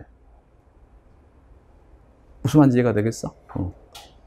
이 얘기가 이해가 돼? 그 책 속에 진리가 있는 시대가 아니야, 이제는. 그럼 책 속에 진리가 있는 시대가 아니다를 인지한다면 너무 쉬워. 우리는 신의 언어를 지금 기록하는 것이 아니기 때문에 누구의 언어를 기록하는 거야? 그렇지, 사람의 언어를 기록하는 거야. 생물학자들의 기록인 것이지 이건 신의 말이 아닌 거야. 그러면 생물학을 한 사람들은 사람의 염색체를 46개이다라고 기록한단 말이지. 여기다 대고, 자, 그러면 사람의 염색체 개수가 46개야. 그러면 옆집에 살고 있는 터너 정원인 영희는 45개야. 그럼 영희는 사람 아니야? 왜 갭이 생기는지 알겠어? 마찬가지 그 옆집에 있는 철수는 클라인펠터야. 47개인데 얘는 사람 아닐까인 거지. 이게 여러분들이, 쌤들이 나한테 질문하는 거야.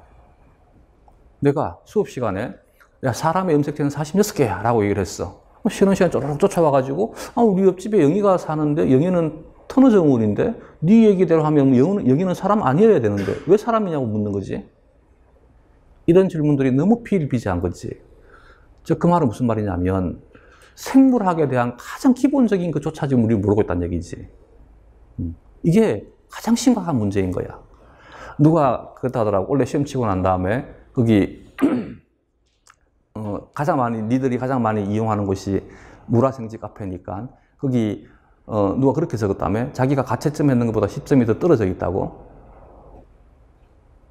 나 같으면 쪽팔려서 그게 안 적을 것 같아. 문제 다 공개되고 있고 그 문제에 대한 전공책도 다 가지고 있을 건데 그렇지 않아? 그거 보고 채점했는데 왜 10점에 대한 갭이 생겨야만 돼? 몰라, 뭐 한 4, 5점이면 내가 그나마 이해는 해주겠는데? 내가 지금 무슨 말 하는지 이해가 안 돼? 이해가 돼? 그렇잖아. 오픈북 테스트를 하는데도 불구하고 우리는 답을 못 적고 있다는 얘기잖아? 그러니까 지금 왜 이와 같은 심각한 상황이 벌어졌냐는 얘기지. 내가 문제가 제시가 되고 그 문제에 대한 답이 들어있는 전공책들을 다 가지고 있는데도 불구하고 정답을 못 적고 있다는 얘기잖아. 책을 읽을 수 있는 능력이 없다는 얘기잖아.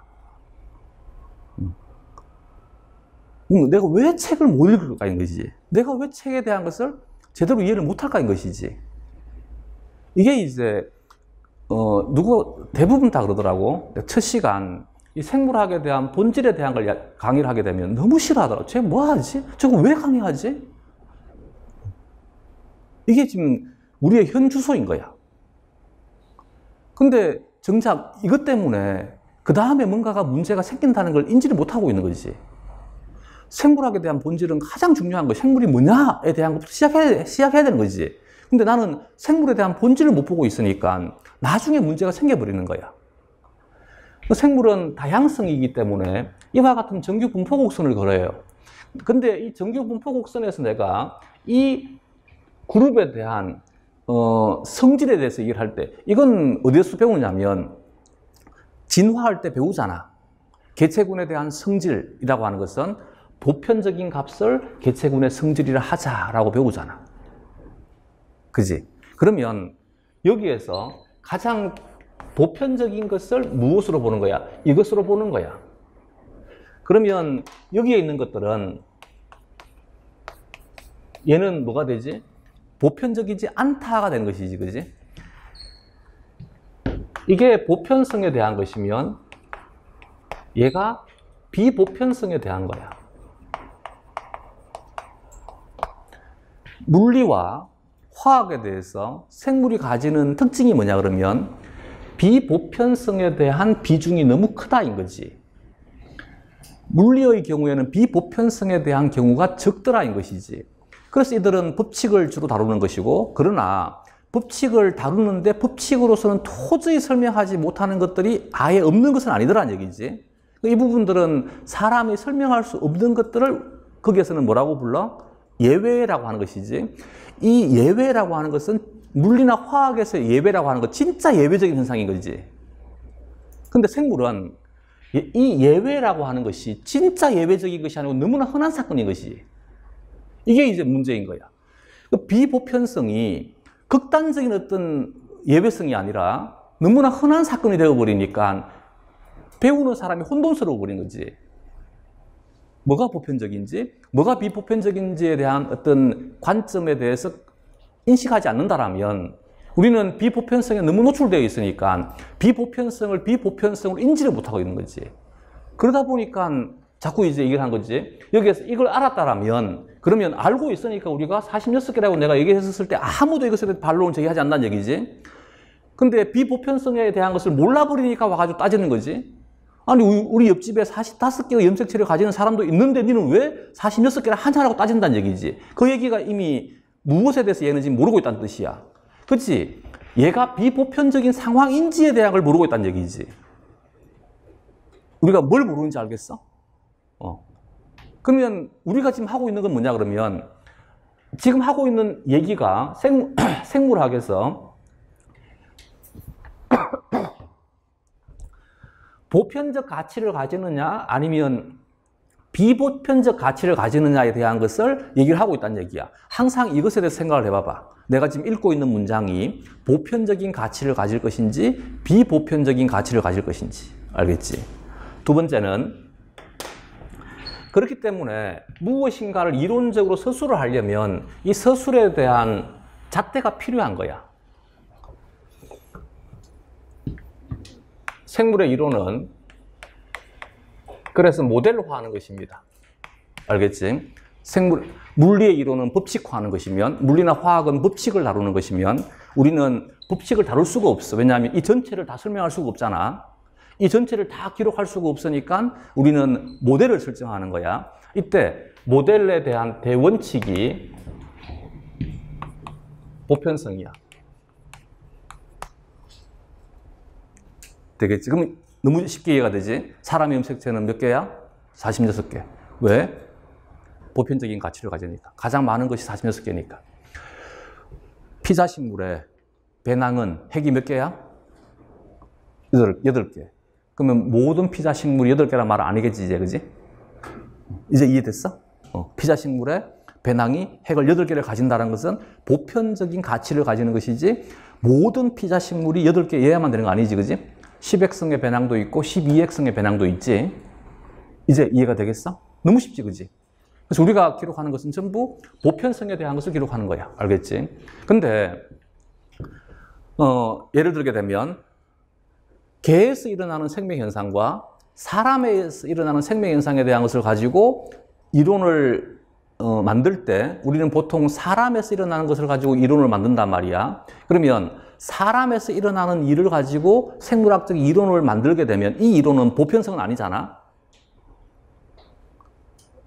내 말 이해가 되겠어? 무엇인가를 얘기를 할 때 이 무엇인가에 대한 것이 꼭 보편성에 근거해서 이론화할 수 없는 것들이 너무 많다는 얘기지. 내가 가지고 있는 유전병들이 너무 많단 말이야. 이 유전병들이 너무 많은데 이 유전병에 대한 가장 보편적인 말 잘못했다. 가장 대표적인 이론적인 모델은 겸상적 혈구 빈혈증을 어떤 책이든 다 설명하잖아. 그럼 겸상적 혈구 빈혈증이 보편적인 가치를 가지는 것은 아니잖아. 그럼에도 불구하고 미스센스 뮤테이션에 의해서 일어나는 유전병에 대한 대표적인 모델은 어느 책이든 다 겸상적 혈구 빈혈증을 얘기를 한단 말이야. 그럼 얘는 이론적인 모델이 보편성이 아니고 뭐냐 그러면 인지도에 대한 거야.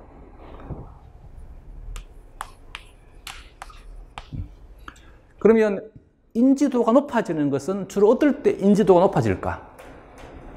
최초일 때. 그래서 최초가 중요한 거예요. 최초일 때. 그렇기 때문에 노벨상을 줄 때도 최초인 자에게 주는 것이지. 무슨 말인지 이해가 되겠어? 그래서 가장 먼저 밝혀진 것이 가장 인지도가 높을 수밖에 없는 거지. 두 번째는 너무 희한한 현상일 때. 예를 들게 되면 RNA 프로세싱 가공 과정은 보편적인 현상이지. 근데 RNA 에디팅 편집은 얘는 보편적이지 않지, 그지? 그럼에도 불구하고 유전자 발현 조절 기작으로서 에디팅에 대한 것은 많이 강조한단 말이야. 왜 강조할 것 같아? 와, 너무 신기하더란 얘기지. 너무 신기하더라. 이해가 되겠어? 또 예를 들게 되면 유전체 각인이다. 유전체 각인은 얘는 포유류에서만 일어나는 일이지 보편적이지 않지. 더더군다나 포유류에서 유전체 각인은 내가 가지고 있는 유전자가 25,000개인데 25,000개 중에 겨우 몇십 개가 밝혀져 있어요. 그러면 많이 밝혀져 봐야 얘가 100몇 개란 얘기야. 200개가 채 안 되게 돼. 그러면 현재까지 밝혀진 것이 0.5%밖에 되지 않아. 0.5%는 극단적인 비보편적인 거잖아. 그런데 우리는 유전체 각인을 너무나 중요한 이론으로 다루고 있다는 얘기지. 왜? 너무 신기하거든. 이게 인지도에 대한 개념인 거야. 되겠어, 이제? 다음. 이 보편성에 대한 것은 어쨌든 물리화학적인 잔재가 남아있는 것이 물론 중요하긴 합니다. 우리도 과학이, 그래서 우리도 과학인 거지. 우리가 보편성을 추구하기 때문에 과학인 거야. 근데 의학이나 약학을 과학이라 하진 않잖아. 왜냐하면 의학이나 약학은 보편성을 추구하는 것이 아니고 뭐를 추구하는 거야? 비보편성을 추구하는 것이지. 그래서 의학에는 규칙이 없습니다. 규칙대로 하게 되면 어려사고 나게 되고 돌팔이가 되는 거야.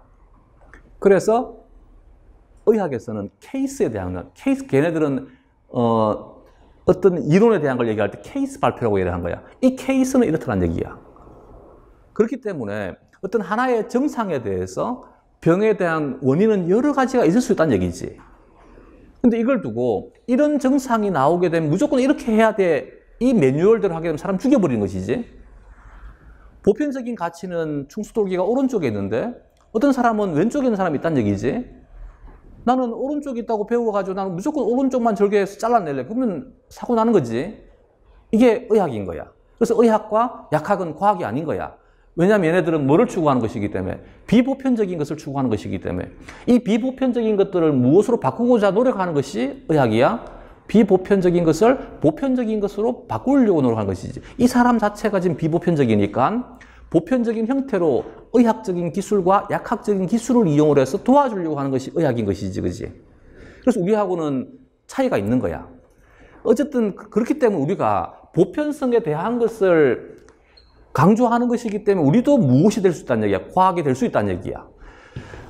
농학은 과학을 하지 않잖아. 농학도 뭐를 다루니까? 비보편성을 다루니까. 그래서 이제 한 사례가 내가 3학년, 요즘도 3학년 교과가 식물생리학인가? 식물생리학 3학년 때 배워? 3학년 때 우리 식물생리학 교수님이, 교환 교수로 가가지고, 농대 농학과에 생리학 교수님이 이제 와서 수업을 하셨어요. 했는데 그분이 수업한 것은 식물생리학을 수업한 것이 아니고 작물생리학을 수업을 한 거야. 그래서 내가 3학년 때 배웠던 그 식물생리학이 지금의 내 식물생리학을 공부할 때 너무 큰 방해가 되고 있어요. 그때 가지고 있던 내용들이 전부 오개념인 거지. 식물생리학을 배워야 되는데 우리는 자연상태 식물에 대한 얘기를 다뤄야 되는데 작물생리학을 배웠으니까 작물 자체는 뭐지? 극단적인 인위선택을 통해 가지고 비보편화시킨 것이 작물들이잖아. 그래서 이 작물에서 이루어지는 호르몬의 작용에 대한 것은 실제 식물들하고는 굉장히 큰 차이가 있는 것들이지. 반대인 것들이 너무 많아요. 이해가 되겠어? 그러니까 이것을 착각하게 되면 얼마만큼 큰 일이 벌어지는지. 또 예를 들게 되면 사람의 염색체가 처음으로 핵형이 분석이 된 것이 미국의 1930년대에 분석이 되게 돼요. 이때 사람의 염색체가 몇 개인 줄 알아? 47개예요. 이게 사이언스인가 네이처인가 가장 유명한 학술지에 실리게 돼요. 그 전 세계 교과서에 사람 염색체는 47개다. 와, 우리는 대단한 발견을 했다 이거지. 근데 이 논문 하나 때문에 20년 동안 수없이 많은 유전학자들이 고생합니다. 아무리 찾아봐도 염색체 하나가 없는 거야. 그래서 20년 동안 핵형 분석을 수없이 했겠지. 아무리 찾아도 이 하나를 찾을 수가 없는 거야. 그래서 1950년대 내용을 바꿉니다. 47개가 아니라 46개이다라고 바꿉니다. 근데 76학번인가 77학번인가 우리나라에서 대입 시험에 사람의 염색체 개수가 문제가 나왔어요. 정답이 뭐였는 줄 알아? 47개예요. 왜 47개였겠어? 그럼 50년대에 46개라고 하는 것은 이미 밝혀졌는데도 불구하고 76년도, 77년도에 한국의 대학 입시 시험에 사람의 염색체 개수가 47개가 왜 정답이었겠어? 그렇지. 고등학교 교과서에 47개 나와 있으니까. 이게 교육 과정인 거예요. 이해가 됐어? 무슨 말인지? 우리가 하고 있는 교육 과정을 하고 있는 거예요. 교육 과정은 현재 밝혀져 있는 모든 것들을 다 반영할 수가 없어요. 물론 이제 우리는 대학 교육 과정이기 때문에 대학 교육 과정은 어떤 책에 47개라고 적혀 있다 해서 47개가 참이 아니면 참이 아닌 거야. 대학이기 때문에. 근데 중등 교과 과정에서는 그게 안 되잖아. 중등 교과 과정은 나라에서 정해준 교과 과정을 벗어날 수가 없는 것이잖아. 이게 지금 우리가 해야 될 일이라고. 그렇기 때문에 너무 그렇게 진실에 목매달지 말자, 알겠지? 우리는 진리가 뭔지가 중요한 게 아니라는 얘기지. 진리도 중요해. 그래서 이제 선생님이라고 한 직업이 너무 힘든 거야. 지금 현재 밝혀져 있는 사실도 중요한데 내가 다루어야 되는 교육 과정도 중요한 것이니까 이 갭을 내가 어떻게 적절하게 조절할 것인지가 너무 중요한 것이지. 나는 46개라는 것을 알고 있어요. 근데 책에는 47개 나와 있어. 그렇다 해서 내가 학생들에게 단지 대입만을 위해 가지고 야, 사람의 염색체는 47개라고 내가 할 수는 없잖아. 그렇다 해서 그러면 고등학교 교과서에는 47개가 나와 있는데 내가 수업 시간에 46개를 강의를 해버리는 거야. 그럼 어떻게 될 것 같아? 애들 대학 다 떨어져 버리게 돼. 생물 때문에. 그래서 이제 지금 다른 교과의 선생들에 비해서 생물 교과의 선생들은 너무 지금 힘든 위치에 와 있는 거지.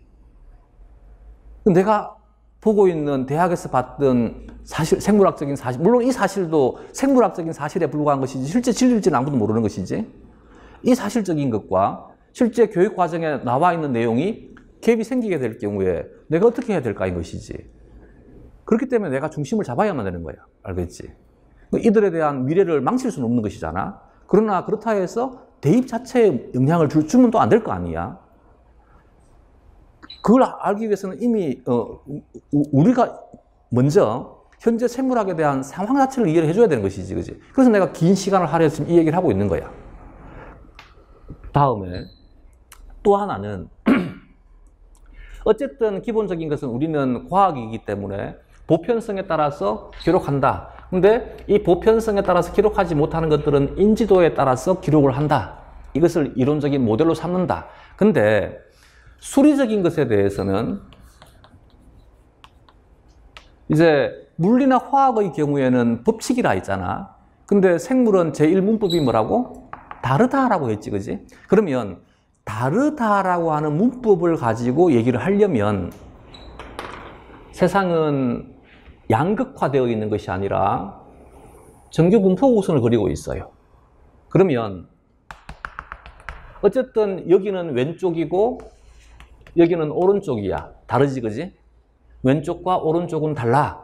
다른데 만약에 왼쪽과 오른쪽을 비교할 때 여기에 있는 것을 비교하면 비교가 잘 될까인 거지. 그치? 그러면 왼쪽과 오른쪽에 대한 것을 비교하고 싶어. 이럴 때는 무엇을 비교해 주는 것이 좋아? 양극단에 있는 것을 가지고 비교해 주게 되면 확연한 차이가 있지 않을까? 그래서 이론적인 모델을 단순화하는 거야.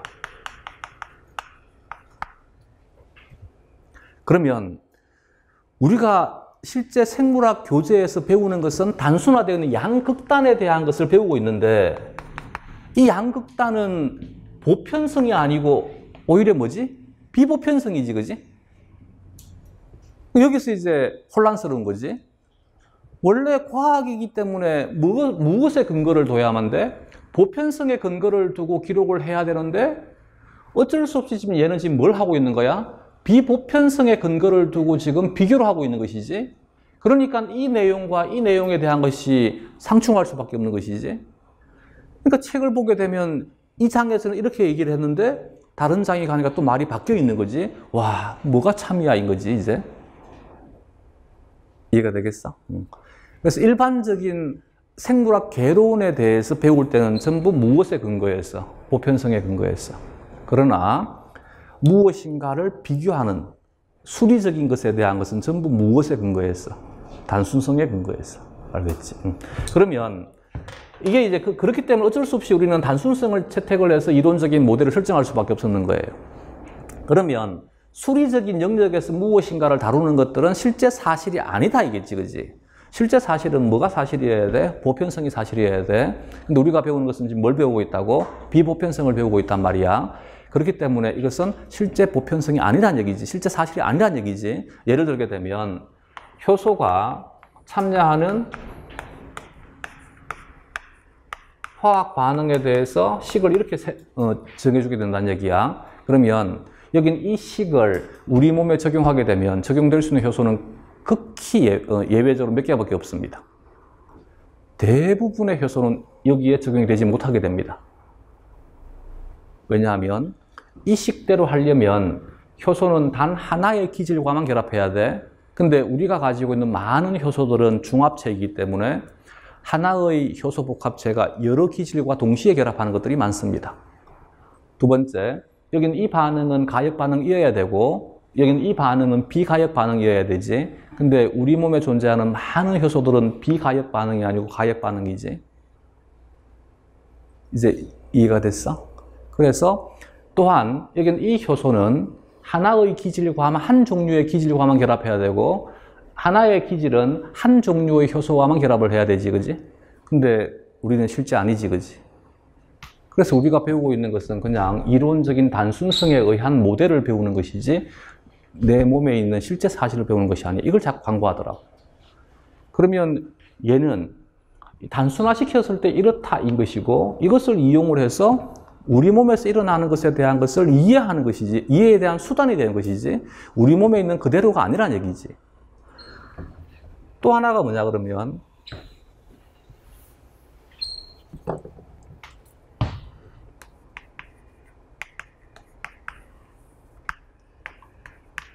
물리와 화학을 내가 이제 저급하다 표현한 이유가 그들은 이 결과에 대한 원인 자체가 너무 적어요. 근데 우리는 이 하나의 결과에 대한 원인이 너무 많아.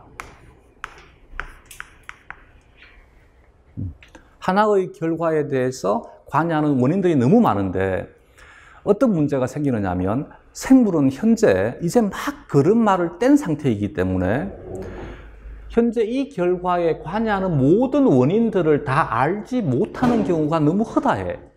그렇기 때문에 생물학자들은 뭐라고 생각하느냐 하면 현재까지 이만큼 밝혀져 있다라고 생각을 하지 이것이 전부이다라고 생각하지 않는다는 얘기지. 이게 20세기와 21세기의 차이점인 거야. 20세기는 이게 전부다라고 생각을 한 거, 자만한 거지. 근데 알면 알수록 양파처럼 계속 껍질이 또 나오는 거지.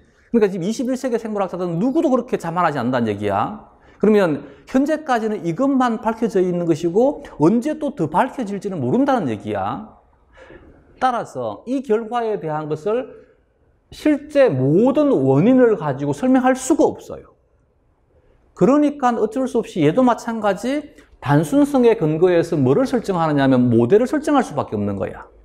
현재까지 밝혀져 있는 것 중에 가장 잘 밝혀져 있는 것을 가지고 하나의 모델로 설명을 하고 있는 거야. 그러면 이걸 이제 우리는 인과로 지금 배우고 있는 중이란 말이야. 원인과 결과에 대한 관계로 배운다는 얘기야. 근데 이 결과가 도출되기 위해서는 모든 원인들을 함께 고려해야지만 완전하게 이해가 되겠지. 근데 우리는 하나의 모델화되어 있는 원인만 가지고 결과를 얘기하니까 당연히 이해가 안 될 수밖에 없겠지. 이론적인 과정을 모르니까 자꾸 이해가 안 된다고 얘기를 하는 거지. 이해를 할 필요가 없는 거지. 무슨 말인지 이해가 되겠어? 우리는 이 결과에 대한 하나의 원인을 배우고 있는 중인 것이지 이 원인에 의해서만 결과가 나온다를 배우는 것은 아닌 것이지. 이거지. 사람은 동물이다.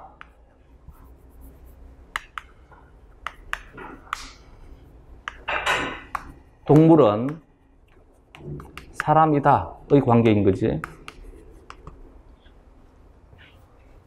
이것은 옳은 문장이나 이것은 옳은 문장이 아니지, 그지? 그래서 이 명제에 대해서 약하면 생물이 너무 힘들 수밖에 없어요. 즉, 이 원인 자체만 가지고 결과가 야기되지는 않지만 이 원인 하나가 없으면 결과는 나오지는 않는 거예요. 이해됐어? 예를 들어서 조면소포체는 리보좀과 결합할 수 있어요. 활면소포체는 리보좀과 결합할 수 없어요. 이때 활면소포체가 리보존과 결합하지 못하는 이유 중에 하나가 SRP 수용체가 없어요. 그럼 SRP 수용체라고 하는 변인 하나만 없어도 결합할 수 없다는 얘기야. 그래서 이제 조면소포체는 뭐라고 표현하는 거야? SRP 수용체를 가지고 있으니까 리보존과 결합한다라고 얘기를 하는데 SRP 수용체만 가지고 실제 결합을 다 설명할 수가 없어요. 내가 무슨 말인지 이해가 되겠어? 우리가 하고 있는 것은 여러 변인들 중에 하나를 지금 배우는 중인 것이지 이것과 이것이 이퀄이 아니란 얘기야. 또 예를 들게 되면 생물은 하나의 원인이 하나의 결과에만 영향을 주는 것이 아니라 여러 결과에 영향을 주고 있어요. 즉 인터랙션이 너무 심하게 이루어지고 있는 거야. 이것도 마찬가지겠지, 그치? 그럼 얘도 마찬가지. 이 원인 자체가 어떤 결과를 초래할지에 대한 건 현재까지 여기까지 밝혀져 있다인 것이지 모든 것이 밝혀져 있다는 아닌 것이지. 그렇기 때문에 얘도 마찬가지 이론적인 모델 하나를 설정해가지고 설명하고 있는 것이지. 그러면 이 원인 때문에 이 결과가 야기되는 것은 사실이나 이 원인이 이 결과에만 관여하는 것은 아닌 것이지. 그럼 이 원인이 없어지게 되면 결과가 나타나지 않는 것은 사실이지만 이 결과만 나타나지 않는 것이 아니라 다른 것에도 영향을 줄 수 있다 이 것이지. 이것만 이해해 주면 돼. 그럼 책을 읽을 때 보다 더 편하게 읽을 수 있는 것이지. 그래서 우리는 책에 있는 것을 생물을 공부할 때 제일 첫 번째는 뭐냐 그러면 있는 그대로만 생각한다. 있는 그대로만. 책에 있는 글자 그대로만 생각한다. 이걸 과대 해석하게 되면 뭐가 생기는 거야? 오개념이 생기는 거야. 알겠지? 뭔가 스스로 주어진 문장을 활용해가지고 생각하는 것은 우리가 하는 능력이 아니야. 알겠지? 이것은 생물학적 지식이 충분하게 쌓였을 때 할 수 있는 것이지 지금 당장 할 수 있는 것이 아닙니다. 근데 대부분이 뭐냐 그러면 이걸 가지고 과대 해석을 하기 때문에 문제가 생기는 거야. 예를 들게 되면 내가 받았던 질문 중에 하나, 내가 수업 시간에 뭐라 그랬냐면 고래나 물개의 경우에는 우리보다 미오글로빈이 훨씬 많다라고 설명을 했어요. 근데 한 선생이 그 다음 주에 와가지고 질문을 하는 거지. 왜 고래는 사람보다 헤모글로빈이 적냐고 묻는 거야? 내가 아니 그 누가 말했냐고? 그러니까 아니, 선생님이 말했지 않냐고 그러더라고. 내가 언제 말했냐고? 네 필기 가져와 보라고. 그러니까 필기를 보여주면서 말했지 않냐고. 근데 보니까 네가 한번 다시 한번 읽어보라고. 그럼 고래는 미오글로빈이 많다라고 적혀 있다고. 내가 언제 헤모글로빈이 적다고 얘기를 했냐고. 이해가 되겠어? 미오글로빈이 많다라고 하니까 이제 어쨌든 우리는 이제 뭐 다 20대 중반 후반이잖아. 그리고 많으면 30대고 이 시간 동안 많은 학습을 해온 거지. 이게 내 몸에 습관이 배어버리고 또한 그러다 보니까 많은 학습을 해오니까 이 무의식 속에서 얘는 능력이 너무나 뛰어납니다. 무의식 속에서 많은 연산들이 이루어져 버린다는 얘기야. 나는 제대로 배운 적은 없지만 어쨌든 생물학과를 다니는 4년 동안에 무엇을 인지하게 되느냐면 이것과 저것이 다르다, 즉 비교하고 있다는 것은 인지할 수밖에 없는 거죠. 왜냐면 우리가 본 책이 한두 책이야. 그러니까 나는 인지를 못했는데 내 머리는 인지하고 있는 거야. 비교하고 있다는 걸 알고 있는 거야. 그러면 미오글로빈이 많다라고 하니까 비교 대상에 대한 것을 어떻게 한 거야? 지 마음대로 설정해버린 거지. 미오글로빈이 많다. 무엇보다 많다. 헤모글로빈보다 많다라고 인지하게 된 거지. 그러니까 미오글로빈이 많아지니까 헤모글로빈은 적다라고 인지를 한 거지. 이해가 되겠어? 근데 그 문장에서 고래가 미오글로빈을 많이 가지고 있다에서는 미오글로빈이 헤모글로빈보다 많다는 뜻이 아니라 고래의 미오글로빈이 사람의 미오글로빈보다 함량 비율이 높다인 것이지, 그지? 무슨 말인지 이해가 되겠어? 고래는 부피당, 체중당, 헤모글로빈도 우리보다 더 많이 가지고 있지. 미오글로빈도 많고 헤모글로빈도 많이 가지고 있어요. 미오글로빈을 많이 가진다 해서 무조건 헤모글로빈을 적게 가져야 되는 거 아니야. 이제 이걸 분자적으로 얘기를 하게 되면 내가 뭐라고 얘기했냐면 초고온균의 경우에는 단백질이 특징이 얘는 소수성 아미노산을 많이 가지고 있어요. 왜 소수성 아미노산을 많이 가지는 것이 장점이 되느냐면 열에 대한 안정성을 높여주느냐면 소수성이라고 하는 것은 물에 대해서 배척당하는 성질이 소수성이잖아. 그러면 소수성에 대한 성질은 물의 활성이 강해지면 강해질수록 소수성에 대한 성질은 더 강해질 수밖에 없지.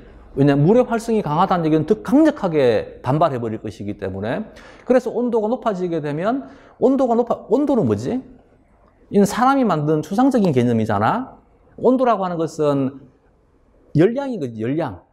그러면 온도가 높아진다는 말은 입자들의 동력학의 에너지가 커지고 있다는 얘기야. 그 말은 이 물 입자에 대한 활성도가 커지고 있다는 얘기야. 그 물 입자에 대한 활성도가 커지니까 소수성에 대한 성질은 더 강해지게 되는 것이지. 그래서 소수성 아미노산들을 더 많이 가지고 있다는 거야. 그러면 이 소수성 아미노산들을 많이 가지게 되면 고온에서의 열 안정성이 증가된다라고 했었을 때 이 말이 소수성 아미노산을 많이 가지는 것이 저온일 때보다 고온일 때 안정하다는 말은 아니지, 그지?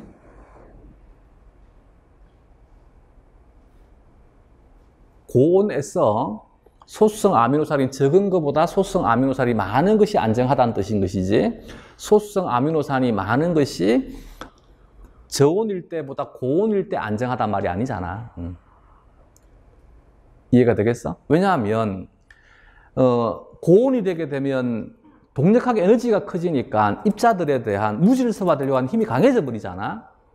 그러면 열량이 많아져가지고 동력학의 에너지가 커지게 되면 당연히 물질은 불안정해질 수밖에 없지. 이 말이 이해가 되겠어? 그래서 이제 이 고온에 의해 가지고 구조는 깨질 수밖에 없는 거잖아. 근데 같이 깨진다고 생각했었을 때 소수성 아미노산이 많으면 그만큼 더 적게 깨진다는 얘기겠지. 그래서 이제 비교 대상에 대한 것이 명확하지 않으니까 자꾸 엉뚱한 생각들을 하게 되고 잘못된 오견들이 생길 수밖에 없는 거지. 이게 이제 뭔가를 자꾸 생각을 하기 때문에 야기되는 거야. 그래서 영어를 배울 때 우리가 처음부터 얘가 무엇인가를 비유하는 것을 떠올리진 않잖아. 제일 먼저 배우는 건 뭘 먼저 배우는 거야? 직역을 먼저 배우잖아. 그 생물도 마찬가지. 일단 우리는 직역부터 하자고. 근데 직역을 했는데 잘 안 돼. 이게 뭔가, 왜냐하면 의역을 해줘야지만 진정한 의미를 알 수 있는 것인데 직역을 하면 진정한 의미를 모를 수밖에 없겠지, 그지? 그 부분은 묻어두자고. 그렇다 해서 내가 영어를 의역을 해야지만 이것을 완전하게 이해할 수 있다 해서 처음부터 내가 영어를 지금 ABCD를 배우고 있는데 의역부터 먼저 배워. 얘는 영어 못해. 그렇잖아. 케이스 바이 케이스대로 나아가야 되는 것이, 단계 나아가야 되는 것인데 아직까지 직역도 못하는 놈이 의역을 하고 있으니까 뭔가 될 리가 없잖아. 이게 이제 어떤 문제가 생기느냐 하면, 내 머리는 의역을 할 수 있을 만큼의 충분한 능력을 가지고 있어요. 근데 아직까지 내 몸이 훈련받지 않은 거야. 그러니까 책을 보고 이 머리가 먼저 작동을 해버리는 거야. 이걸 억누를 수 있을 때 생물에 대한 걸 조금 더 다가갈 수 있다는 얘기지. 처음에는 내가 완전하게 직역이 가능할 만큼 충분하게 하고 난 다음에, 그 다음에 의역을 해도 늦지 않더란 얘기지. 처음부터 생각하려고 하지 말고 처음에는 책에 있는 내용을 그대로 수용하는 거야. 하고 난 다음에 그 다음에 이것이 어떤 뜻일까 생각해 보면 된다는 얘기지. 그럼 시험 문제에서는 의역되는 것이 나올까 안 나올까? 안 나와. 왜냐하면 물론 이제 한국의 시험은 조금만 틈만 있으면 부정이 저질러지는 것은 사실이에요. 그러나 그걸 대놓고는 못해. 그렇기 때문에 제도적으로 부정행위에 대한 것을 엄격히 규정을 하고 있어요. 그런 상황인데 만약에 출제자가 자기의 생각에 대한 것을 너무 과하게 물어보고 지 생각과 동의하는 자에 대해서만 채점을 해주게 되면 가만히 있겠냐고. 물론 그런 경우가 없지는 않아 있었어요. 예전에 2002년인가 2003년인가 수학교과에서 단어를 적는데 특정 책에 나오는 단어만 참으로 해주고 그 이외에 다른 보편적인 단어들은 오히려 다 꺼버렸어요. 출제자가 그냥 자기 책에 나오는 개념만 정답으로 인정해버리고 다른 수학인데 수에 대한 것이 아니고 개념에 대한 거야. 개념. 알겠지? 예를 들게 되면 뇌세포괴와 안세포 덩어리가 있으면 뇌세포괴만 정답으로 인정해버리고 안세포 덩어리는 다 꺼버린 거야. 그럼 뭐냐 하면 지 새끼만 붙이려고. 자기 학교 애들은 지책만 봤을 것이니까 얘네들만 물론 이런 경우도 있다는 얘기지. 그러나 아직까지 생물 교과에서는 그러진 않다는 얘기지. 무슨 말인지 이해가 되겠어? 그 말은 무슨 말이냐면 무엇인가에, 우리가 이제 그 중간고사 치고 기말고사 칠 때는 무엇인가에 대해서 논해라고 하는 것도 시험을 치른다는 얘기지. 근데 솔직히 교원 임용에서는 없잖아. 내가 생명현상에 두고 이걸 어떻게 해석할까에 대해서 안 하잖아. 그걸 하게 되면 문제가 생길 수밖에 없지.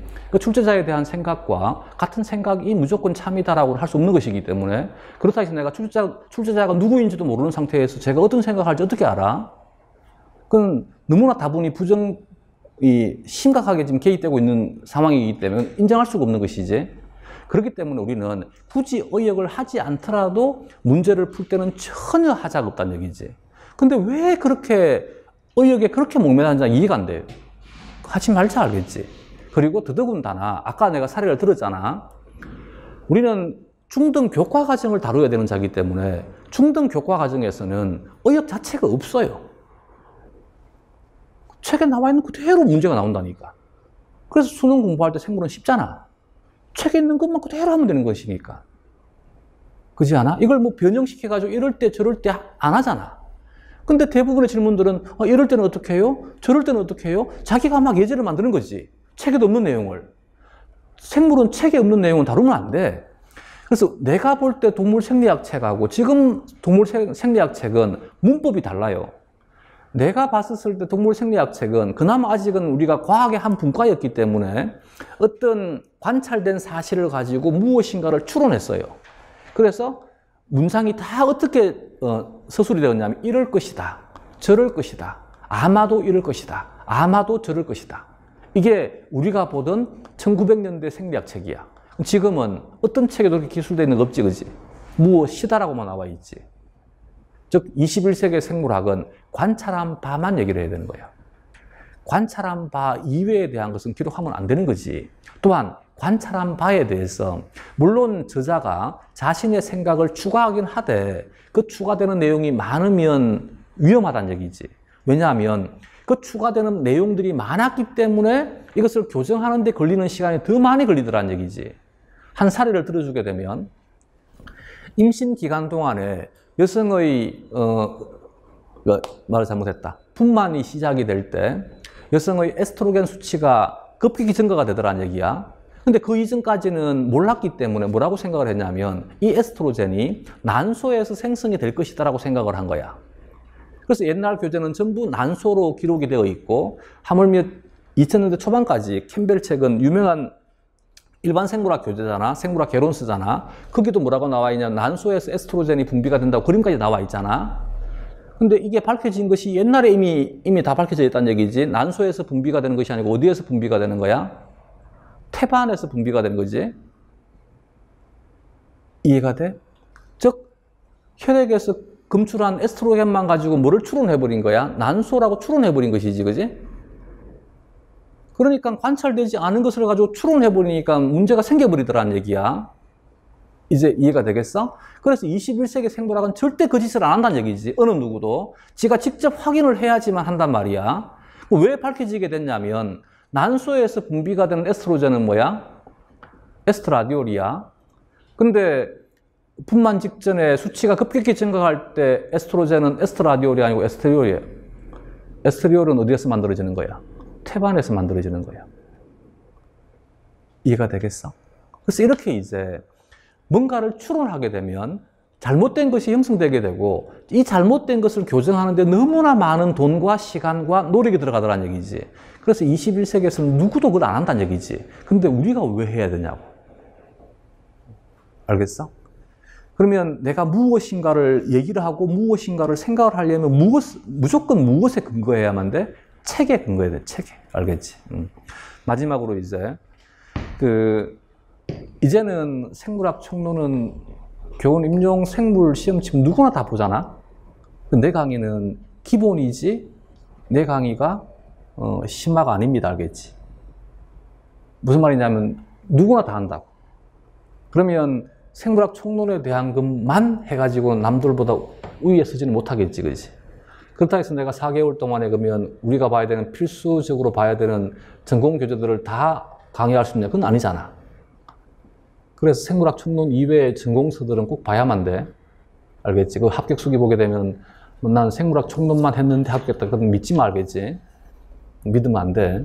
물론 이제 대신 누가 그러더라고. 원래 시험 문제가 쉬웠다며. 쉬워가지고 물화생지에 뭐 수기를 적는데 수기가 아니라 시험에 대한 평을 적을 때 공부 괜히 했다가 적었더라고. 난 그 말도 이해가 안 되는 거지. 공부를 괜히 했다는 말은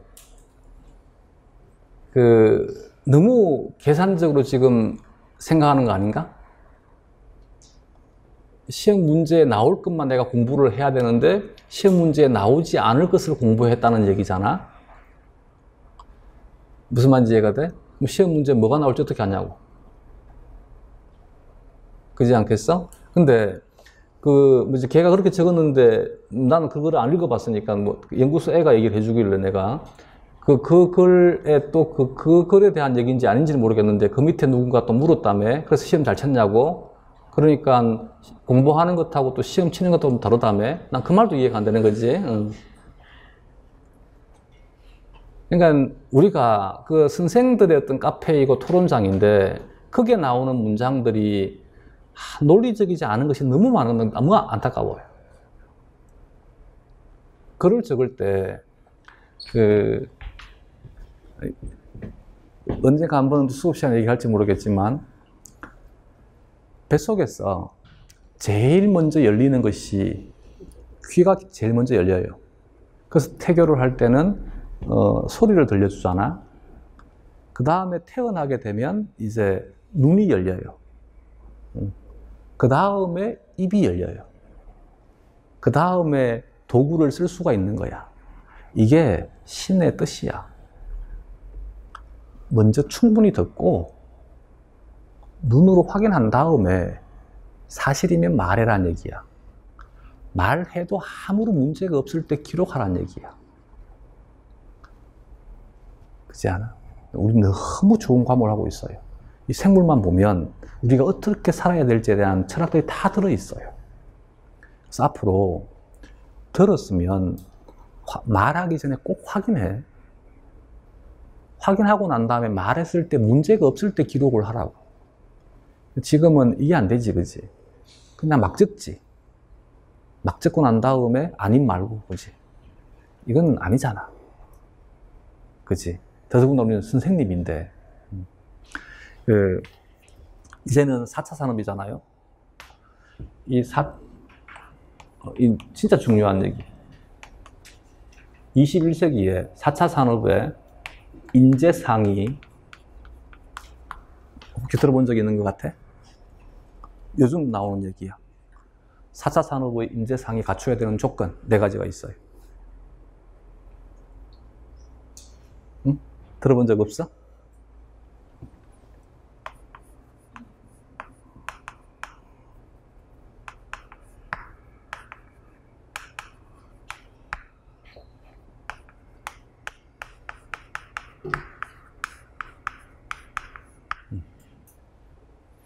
이게 앞으로 21세기에 살아남기 위해서 꼭 갖춰야 되는 조건이래요. 배려, 소통, 공감, 이해. 왜냐하면 이제는 1, 2, 3차 산업에 대한 것은 AI가 다 담당하는 시대가 올 거란 얘기지. 그런데 AI가 할 수 없는 것이 바로 이것이래요. 배려와 소통과 공감과 이해는 AI가 할 수가 없대요. 인간만이 할 수 있는 거래요. 그래서 이것을 갖추지 않으면 살아남을 수가 없대요. 꼭 기억해. 그래서 누군가가 그 외국에 어느 누구라 해도 잊어버렸어요. 이 사람이 글을 적을 때 앞으로 21세기에 가장 중심되는 나라는 한국일 것이다. 왜냐하면 한국인들은 다른 나라의 사람들이 가지지 않는 유일한 무엇인가를 가지고 있는 나라이다. 그 유일한 무엇인가를 그들의 언어로 번역을 못하는 한 단어가 있어요.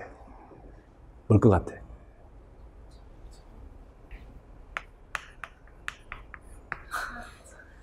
정은 다른 나라도 있어요. 우리만 가지는 것이 아니야.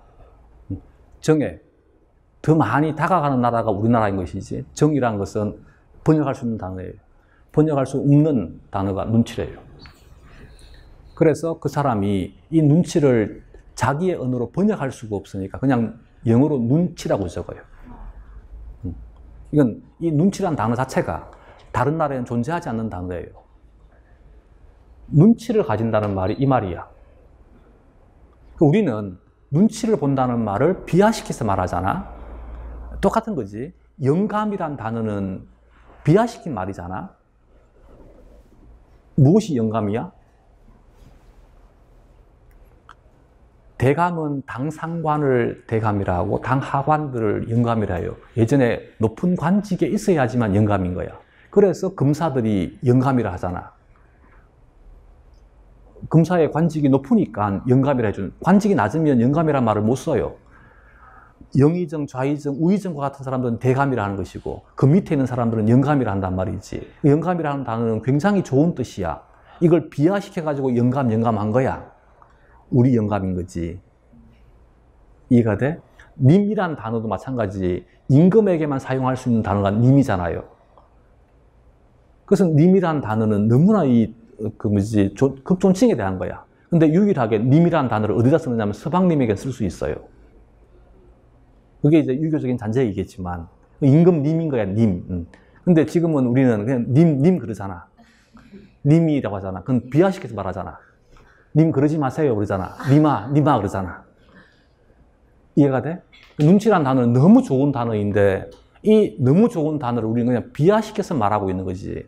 근데 눈치를 본다는 말은 무슨 말이냐면 상대방에 대한 것을 내가 알고 있다는 얘기야. 상대방에 대해서 알고 있으니까 상대방에 맞게끔 행동할 수 있다는 얘기야. 좋게 얘기를 하게 되면 우리는 상대방에 대해서 배려할 수 있는 민족인 것이고 상대방과 소통할 수 있는 민족인 것이고 상대방과 공감할 수 있는 너무나 중요한 인자를 가지고 있다는 얘기야. 그렇기 때문에 우리는 상대방을 이해할 수 있는 유일한 민족이라는 얘기지. 이게 우리가 가지고 있는 장점인 거야. 알겠지? 앞으로 생물을 공부할 때 이 네 단어만 기억하면 돼. 배려하고 누구를? 저자를. 알겠지? 출제자를. 소통하자고. 누구와? 저자와. 출제자와 소통하자고. 공감하자고. 뭐를? 누구와? 그들과 생물학을 같이 공감하자고. 알겠지? 그리고 그들의 생각을 이해해 주자고. 내 생각을 주장하려고 하는 것이 아니라 내가 생물을 내 나름대로 이해하려고 하는 것이 아니라 생물학자들에 대한 생물학을 내가 이해해 주자고. 그래서 우리는 배려해 주고 소통하고 공감하고 이해하려고 다가가자는 얘기지. 알겠지? 그러면 책을 읽을 때 어떤 단어는 절대 들어가서는 안 되냐면 내 생각은 이런데요. 절대 하지 말자.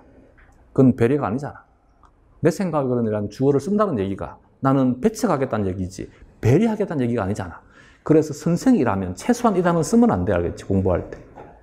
앞으로 질문할 때 내 생각은 이런데요. 하지 말자. 알겠지? 절대 하면 안 된다.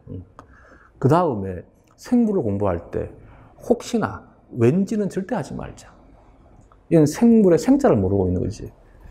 우리는 뭐를 배우고 있다고? 보편성. 그러면 생물은 혹시나나 왠지가 들어가면 무엇이든 다 가능하다. 얼마만큼 가냐면 우리는 이 45억 년이라고 하는 이 짧은 시간에 호모사피엔스가 이 땅에 존재한다. 얼마나 많은 변이가 일어나야지만 이 땅에 사람이 존재할 것 같아. 그래서 진화를 반박하는 사람들이 과학적으로 반박할 때 확률로 반박합니다. 지구 역사가 45억 년밖에 안 되는데 이 45억 년에서 아무리 확률적으로 따지더라도 호모사피엔스는 존재할 수 없는 조건인 거예요. 그래서 확률적으로 불가능하기 때문에 니들이 얘는 진화는 틀렸다고 주장한다는 얘기지. 신이 개입되지 않는 한 이 땅에 인간은 존재할 수 없다고 얘기한다는 얘기지. 그만큼 우리는 극악의 확률을 뚫고 현재 존재하고 있는 거야. 예전에 2003년에 중국에서 한 사람이 간이 부었어요. 이 부은 간을 조사를 해보니까, 촬영을 해보니까 이 속에 뭐가 들었냐면 3개월 된 태아가 들어있는 거야. 간에. 이게 생물이라고. 그래서 생물의 영역은 어떤 영역이냐면 니들이 지금 생각하는 모든 것이 다 가능하다는 얘기야. 눈이 3개. 있었으니까 사만이 있겠지, 그지? 실제 실험도 증명하잖아. 우리 기출문제 아닌가? 밑인가? 암포, 뇌포를 떼어가지고 여기다가 이식하면 뭐가 돼? 여기 눈 나와. 그럼 사만 가능하지. 뇌포가 몇 개가 생기면 돼? 3개가 생기면 사만 가능하지? 가능해. 눈 뒤에 있는 거 가능해. 대신 여기는 안 돼. 그래서 여기, 이것도 이제 물론 마찬가지지. 또 다르게 생각하면 가능이 아마 안 된다는 할 수 없겠지만 현재 사람의 경우에 배에서는 눈이 안 만들어지지만 여기는 가능하다는 얘기지. 여러분들이 상상하는 모든 것들이 다 가능하다는 얘기야. 그게 생물이야. 근데 여기다 대고 혹시나 왠지를 집어넣게 되면 못할 게 뭐가 있냐고. 안 될 게 뭐가 있냐고. 그래서 우리는 뭐가 필요한 거야? 잣대가 필요한 거야. 이게 보편성이라고. 그래서 앞으로 혹시나 왠지란 말을 하면 안 된다는 얘기지. 그래서 똑같은 연장선상에 있는 건데 이것도 가능하지 않냐? 하지 말자. 이것도 가능하지 않냐? 하지 말자. 알겠지? 그 다음에 또 하나가 과학은 why에 대한 과목이 아닙니다. how에 대한 것인지 어떻게에 대한 과목인 건지 왜에 대한 과목이 아니야. 알겠지? 이건 물리 선생도 그렇게 얘기하더라. 내가 이제 물리 선생하고 저쪽에서는 물리도 있고 화학도 있고 다 있으니까 담배 피면서 얘기를 할 때 생물학에 대한 상황에 대해서 얘기를 하면서 내가 이런저런 투정을 해요. 아, 학생들이 자꾸 왜 하는지 모르겠다고. 우리는 왜에 대한 과목이 아니다고 내가. 물리하고 달리라고 하니까 물리 선생님이 화를 내더라고. 물리가 왜냐고. 물리는 why에 대한 과목이 아니라고. 물리는 how에 대한 과목이라고. 어떻게에 대한 과목인 거지. 왜에 대한 과목이 아니라고. 하물며 물리도 그렇다고. 물리도 왜를 하는 것이 아니란 얘기지. 근데 뭐 말만 하면 왜 하잖아. 되겠어 이제? 왜 하지 말자 알겠지. 그 생물은 더더군다나 우리는 관찰에 대한 과목이야. 관찰. 그렇기 때문에 관찰된 것 왜라고 하는 것은 예전에 잘못된 인식이 잔재가 남아있는 거지. 그래서 내가 초등학교 때 우리는 국민학교였어요. 초등학교 때 중학교 때 선생님들이 내 중학교 생물학에서 내가 들었지 싶은데 왜 사람 손가락이 5개냐라고 물었어요. 왜 5개라고 배웠을 것 같아? 그러면서 그 선생님이 그러더라고. 자, 닭은 발가락이 3개인데 3개 가지고 물건 한 집어봐. 5개가 편하지? 말이 되냐고 이게. 눈썹이 왜 위에 있을 것 같아? 아, 이거 내가 배웠던 거야. 눈썹이 왜 위에 있다고 배웠는 것 같아? 그치, 비가 오면 이 빗물을 흘러주려고. 말이 안 되지 않아? 내가 이제 분자 생물학을 할 때만 하더라도 왜 DNA 중화 교소가 5'에서 3'으로만 중화 발성을 가질까를 배웠었어요. 지금 어떤 교재도 안 나와 있지, 그지? 무슨 말인지 이해가 되겠어? 그게 옛날에 잔재가 남아있는 거예요. 지금 누구도 그런 질문 자체를 가지지 않는다는 얘기지. 관찰하니까 그렇더라인 거야. 무슨 말인지 알겠어? 내가 분자 생물학을 배울 때 왜 DNA 프라이머를 사용하지 않고 RNA 프라이머를 사용할까를 배웠다는 얘기지. 지금 어떤 책에도 없어요. 안 한다는 얘기지, 이제. 무슨 말인지 이해가 되겠어? 그건 우리의 영역이 아니라는 얘기지. 그냥 관찰해보니까 RNA 프라이머가 존재하는 것이지 DNA 프라이머는 존재하지 않더란 얘기지. 근데 나중에 시간이 100년, 200년이 지나가지고 우리가 우주여행이 가능한 시대가 되어가지고 다른 행성에 갔는데 이놈들은 DNA 프라이머 쓰네? 뭐 그렇겠지. 내 말 이제 이해가 되겠어? 그래서 생물학적으로 따지게 되면 DNA 프라이머 불가능한 거 아니지, 그지? 가능하게 만들 수 있지. 그러나 현재 생물이 가지고 있는 효소를 가지고는 안 되지, 그지? 무슨 말인지 이해가 되겠어? 그렇기 때문에 이것은 왜가 성립할 수 없는 거야, 이제. 그 잔재가 계속 남아있으니까 뭐든지 다 왜 하고 있다는 얘기지. 근데 21세기는 그거 안 한다, 알겠지? 그래서 앞으로 왜 하지 말자. 우리는 그냥 관찰돼. 나 이외에 다른 생물들이 혹은 나가 어떻게 구성이 되어 있고 어떤 형태적인 특징을 가지고 있고 어떤 생리적인 특징을 가지고 있는지를 관찰하는 과목이 생물학인 것이지. 어떻게 눈이 두 개가 있고 눈이 왜 앞에 있고 눈썹이 왜 있고 이거 하는 거 아니라는 얘기지. 알겠지? 그러면 오리엔테이션은 이렇게 여기까지만 되겠지. 본 수업은 10분만 쉬었다 시작하자.